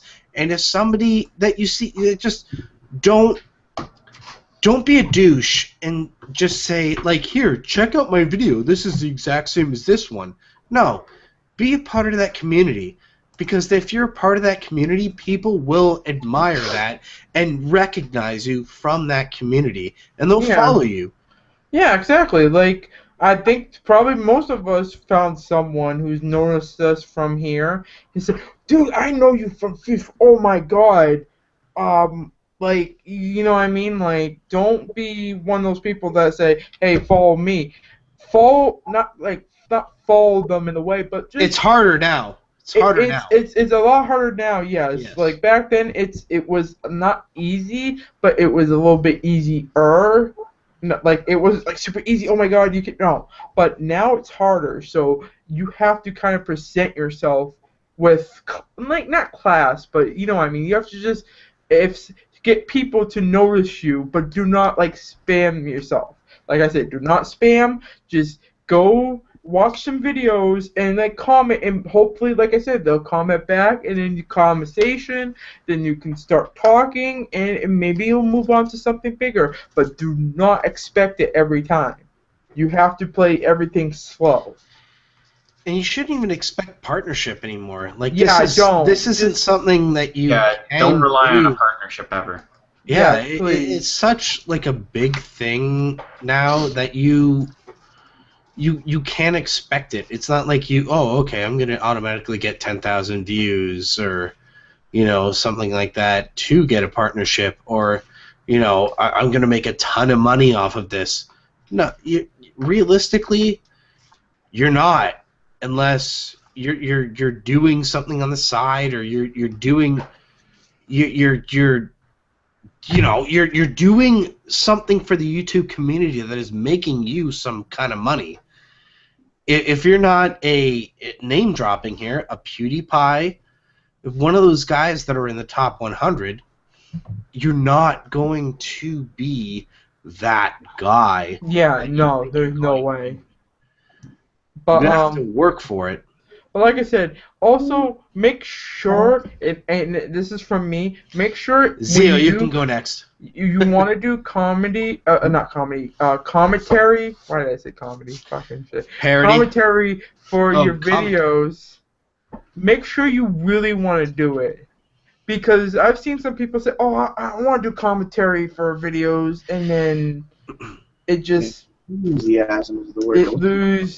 It falls like this. Like seriously, if you're gonna do commentary for your videos, make sure you want to do it, because it does take a lot. Sometimes it just takes a lot out of you to do it. It takes more than it's a lot of work to do. Just putting the video up on YouTube. Okay. Exactly. You really gotta put yourself out there. We're gonna branch out here, right? Because what we do with the Fuse-4 network is we're not looking for just gameplay commentary. We're looking for music. We're looking for entertainers. Anything that is entertaining on YouTube. So, yeah, sure, we can give our insight and input on what we're doing, but, like, just send a message to us. And, the best thing to do for, like, music collaborators, music people in general, people that make music, is to send it to gameplay people, to send it to entertainment people, people that make film, and have them give them free use of your music. And if they like it, they'll use it, and make sure that they give you credit for it. Because then, there you go. There's a whole bunch of likes or subscribers on your channel, because you in this 5-minute short film that they had, your music was entertaining them throughout the entire thing. So Zeo, go ahead. You guys have nailed almost everything for me. No, you got something, brother. But I do actually have something. Avoid copyright like the plague. Yes, please. Avoid it like the plague. Thank you. You Copyright, do not be want careful. to get any copyright issues, or you Look at your copyright shit. Yours, goodbye. I agree with Zeo. Look, make sure you don't copyright anything, because if you do... Well, no, it's not even trying to copyright something. It's just in general, avoid doing anything that has copyrighted material, especially that of Viacom, because they will fuck you up. Viacom fuck you up the ass. They own the majority of the world. They really, yeah, really do. But But anything else? Something Mufasa was talking about was with commentary. If you do decide that you want to do commentary, you have to sound enthusiastic. You can't be like, "Hey guys, welcome back to another." No, you have to have presence. No, Zio, this is no, better. listen, You no. have to Here's the best way. Pull in people. Okay, when it comes to if you want to be a gameplay commentary. Yeah, well, here we all know how Mufasa is. That's why he's not going nowhere. No, I'm kidding. I'm kidding. Okay, I quit. Bye. No. I quit Fuse-4. What Fuck you all. the best thing to do is take your own personality and amp it up by 10. Yeah, seriously. Like I said, I've always said that. Just do it. Like, I'm a pretty hyper person. I'm a pretty hyperactive person, and I'm pretty enthusiastic. But I feel like, me times 10 is like or overload. or be a rager like me Like and Jesus rage in Christ. all your But- videos. and this isn't. I think you're referring to me here, mister. Yeah, and this isn't about A lot of promoting people- yourself. I'm trying to help you I've had guys. people tell me that they do like when I do rage sometimes. Why? I find my raging hilarious. Oh my Yeah. god, why do you have to bring up the Hedda shit? Don't shut up with Hedda. Shut up. Shut up. Oh, No, okay. seriously. But yeah, let me People- think. Is there anything else I can Hold think on. of? People love Oh, me when I rage. I Make hate to say it. make sure you have good quality equipment, like a good capture card and a good mic, so people can understand you and properly see everything you're doing. Because quality is everything these days. Yes. In a way, yes. All I It's can like, really you think can of. even record on an easy cap. Like, you can have, like, really bad quality. Like, not really bad quality, but, like, very decent I think quality for what usually it is. everyone's first capture card is Dazzle, but Yeah. you can still do good You quality. can use anything. You Wow. can use anything pretty much, as long as you get decent, like, quality out of it and still bring out good content. Nope, I'm not here anymore. Shut up. Okay, sorry. And no, your videos don't need to be in HD. They Yes, don't they need do. to be in HD, Okay. but As you long know, as it's you good quality. gotta know like how to do your videos and stuff. You know, when you're doing your content and that, like maybe crop it a bit so like you don't get those like annoying lines. And, get some good render settings and all that. God damn it, go away, freaking sleep button. And But yeah, it's just like as long as you're keeping your content going consistently and you enjoy what you're doing, yeah, you'll get out there more. yeah, I think at the end of the day, like we do this sure to help you, but we also we run a YouTube network that is successful, and we are continuing on. If we weren't successful, we would be taken down by our parent company, Viso or Broadband TV. Viso Broadband TV. And I think a lot of misconceptions come out of being a partner. A lot of people think like, oh, when I'm partnered through this person, they take ownership of all of my content. No, we take zero content ownership of anything that you've ever created, because we can't do that. That's your intellectual right. That is something that you have created. That is something that you have ownership over, unless it's copywritten material. And, of course, we don't want any copywritten material on our network. So Avoid it like the if it plague. comes to that, we can't partner you.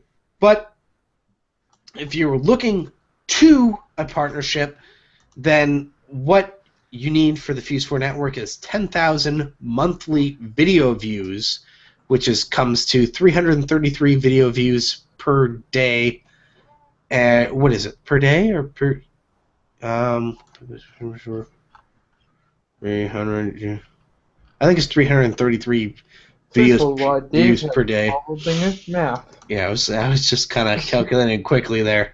And no copyright strikes, nothing like that. And if you're interested in joining us, by all means, send us a message. Send me a message. Just email us at businessorfans@fuse4network.com. all that good stuff. Much appreciated. We'll help you Thank out. you. We'll help spread your channel. We'll do that Yes, good stuff. We will help you. We are nice people, except Dave McCauley. Yeah. No, that MufasaFernando guy is a complete dick. Yeah, I know. You should never follow him. By the way, still quoting. I hope this quotes. Please fix this. I'm so tempted to do this right now, Yes. but everybody's gonna hate Face me. card, for Dave. doing it. Let's go. What? I don't want to do it. Oh, open it. Come on. Do it. Be that guy. Do it. Do Don't it. be that guy. It makes you look worse if you don't do it. Yeah, do Fine. Honestly. Yeah! Where's my... You see, you're the one spreading that and keeping it alive. Don't complain about it either. I was jokingly talking about how it was gonna be how that stupid closet shit was it's gonna gonna be be around for around. another week now. God damn it! Where's the Marvel? closet thing? Just open. Come on.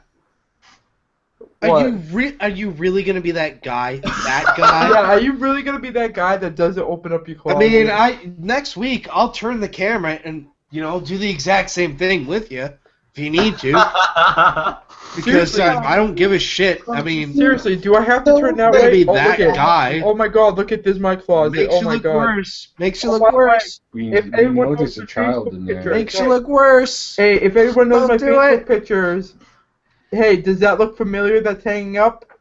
Is that a dildo? If everyone knows my Oh, Facebook. it does. Yeah, it does. Yeah, that's the jumpsuit. That's my Ghostbusters jumpsuit. I still have it. Oh man. All right. I guess before we move on to the ending of the show, we might as well, do our normal stuff that we do with fathead.com. They are having an end of the summer super sale, which is valid until September 16th, 2013. You have a very short amount of time to get in on this. You can get 50% off almost, not everything. But 50% off over 300 select items, which is a lot of good stuff. Head over to fathead.com. Remember, it's only valid until the 16th, which is until tomorrow, if you're watching this right now in the recorded version. So, Is it Get out of here, fathead! I've had enough of your crap. we're back. We're back. I couldn't help but make that reference. I'm sorry. So I saw the name fathead. I'm like, oh, I gotta make that reference. it was amazing. I don't know Well what worth it. Shit, I don't remember what it's from. I don't It's know. from one of Adam Sandler's movies, I think. All right, so it's that time It's that time again. where we pour each other out. Do we have one more last song? before Time we again. go? Always, Dave. Hey, this was really fucking gay. Whoa! Whoa! Whoa! Whoa! Seaman. Wait, what? But hey, I said, I'll show you later, Dave. Okay. Suicide. Okay, let's keep going. Let's stop. All right. Brad. But Brad, where can we find your sexy body? Besides in that closet. Go ahead. Okay. Anyway, Child. you can find me on YouTube.com/MuggleMaster102. You can find me on Twitter at Brad in the Lost World. You can also find me on Xbox Live I don't know why I keep saying slash. You can find me on Xbox Live at 10 MuggleMaster and PSN at Doomgaze. And that's pretty much it. I also have a Facebook fan page at MuggleMaster102, and I also have a Tumblr, but I barely use it. If you want to follow that too, then yeah, it's fine with me. Anyway, want to watch my stuff? Go right on ahead. By the way, it's not like a race competition, guys. I want to make it clear. Like, you can take your time in promoting yourself. If you have to look it up, by all means, go I look will yourself up. speed mouth whatever I say. Yeah, this is no speed run, you fucking dick. Right? Hold on. Well, guess what? Single segment, tool assisted speedrun right now. Go. Okay. But yeah, you can find all my stuff pretty much in the description below. So All right. Yes, in the final recorded version, everything is down in the description that the broadcaster wants you to see, or if we have a guest, the guest will have their we hate guests. We never will have a guest. They will have their own sexy box. Nope. Oh, that's another thing. Sexy box. I guess we should say, I'm just going to bring this up since, YouTube.com and under the Facebook and everything like that. If you want to be a guest and you're a really cool person and all that cool stuff, we just don't take network partners. We take really cool YouTube people. Yeah, YouTube and podcasting people. 2 weeks ago, we took Grim Reaper 163. Yes. So if you want to be a guest on this podcast, be sure to check us out on social media here. YouTube, Facebook, Twitter. Message us. Message us at Fuse-4. Message these guys, and they'll get to me. Yeah. They'll tell me, and I'll sign up. Yeah. I'll be like, this person be mean to me. Yeah, Daddy, This person wants to be in Papa David, he's being mean to me. All right, Chris. You can find me everywhere and anywhere, and I mean everywhere. I'm kidding. Youporn.com. God damn it. At MufasaFernando. Like, search the name up. My name's not that hard to find. YouTube everywhere. Like, seriously. It's not hard to find. Smart marketing. Smart marketing. He was doing it before it was smart. Also, just to let you know, if you want to email me at chris@fuse4network.com. And soon enough, we're going to have merchandise. Sorry? We're going to have what? Oh, merchandise. Oh, I didn't hear what you said. I was like, yeah, it's coming, man. I just punched out like... Yeah. We're having merchandise. So I'm the guy you want to go to if you have any ideas. Remember that. If you have any ideas, send them to me. Yes. I will make sure it happens. We're talking about designs. If you have designs. Yeah, design, anything, yes. Anything like shirts, cups. Are we doing all that? Are we just doing shirts right now? Right now, we're just going to do shirts. Okay. Well, shirts, yeah. Shirts and sweatshirts, right? Or just shirts? Swirch and swirch church. I'm Canadian, eh? Hey. We're doing shirts and sweatshirts right now. Ladies apparel, men's apparel. We're talking about like top side. So like anything for women that is not bras or anything of that. Yeah, we're talking about like outer. I should say any male or female outerwear that is up above your waist. Outerwear. Yeah, outerwear. There we go. Richard's smiling. Richard, don't be a douche. Here we go. Where can people find you, you motherfucker? Dude, I know you want some Fuse-4 bras. You want like Fuse, and then right in between you want little 4 and network on your other titty. There you go. And you keep pulling up that card with the Fuse-4. He's gonna make Amanda wear it and not realize that. I'm not. Okay, first of all, before we move on, I'm not gonna lie, our swag is pretty fucking awesome. Even our t-shirts and our sweaters, when you guys see them, they're pretty pimp. They're awesome. They're well designed. It's all American apparel, so it's it's high quality. It's not gonna fall apart in the washing machine or anything like that. It's awesome. Well worth the price. We make zero profit on it.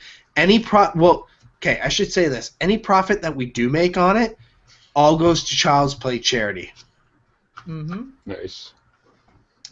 Just saying. I agree. Go ahead. And I support. Okay, so you can find me on youtube.com/TheHydrosme, and my Let's Plays right now is Blood Dragon, but I just finished that today, so I think I might do a Teenage Mutant Ninja Turtles non-commentary playthrough, like the TMNT. It was the one you lent me, Dave. So I have that one done and rendered, so I was thinking of starting to do that one.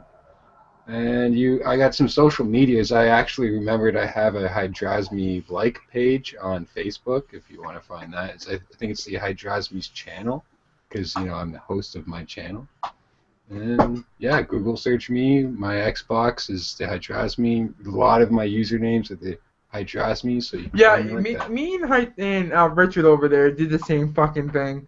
I just got lazy. We got fucking lazy. Well, like MufasaFernando. But that's not lazy. That's smart for YouTube. Yeah, that's actually smart. So you don't have to you gotta say this. You gotta that's this, that's that. No, fuck it. It's all MufasaFernando. At TheHydrosme, as you can see at the bottom, like wherever you want to find me, it's like right there. Where is it? And remember, you read to browser. Oh wait. Yeah, user slash MufasaFernando. Right there. And before the next podcast is sponsored by Brazzers. Oh, I wish. I'd take it. Oh my god. Yeah, why not? Yeah, I'd pay for the hosting and everything that we got. So, shit. All right, Zeo, what do you got? Alrighty. Well, you can find me on YouTube and Steam. Wait, and first of all, calm down, Bob Barker. All right, just be and Zeo. The price is and right. Game Anyone, and Google Plus, and Twitch TV, and Facebook, and Miiverse, and Ask.fm, all under the name Zeolightning. What? I go 1 penny.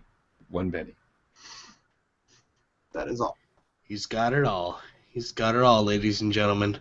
And of course, you can find the Fuse-4 network at any of these social pages. youtube.com/Fuse4network.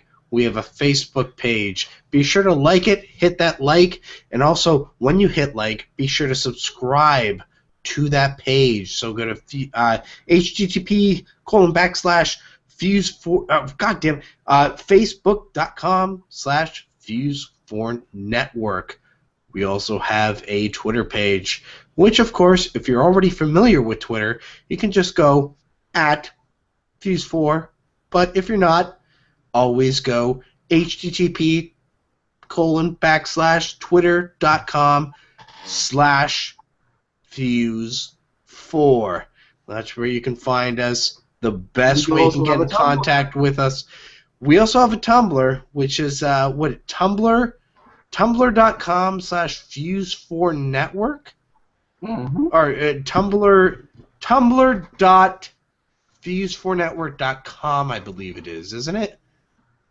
It's fuse4.tumblr.com. Yeah, it's on our YouTube page. It's up there. It's up in one of the most used links, so that's pretty cool. Again, still working on our merchandise, but we will have it soon, along with a website that's still being worked on. And I guess that's about it. So, hi guys. Hi. Welcome back. So with that said, this has been episode number 25 of the Fuse4 Network podcast. I personally like to thank you, a part of this network. Thank you for watching it. We appreciate it. We love you guys. We'll see you guys next time for another 25,000. I was going to end it with that, but I don't think that's... Balls! Let's steal. Was that cool to end it with that? I haven't hit the button yet. I mean... Little people! Bye. Bye. See ya! Peace.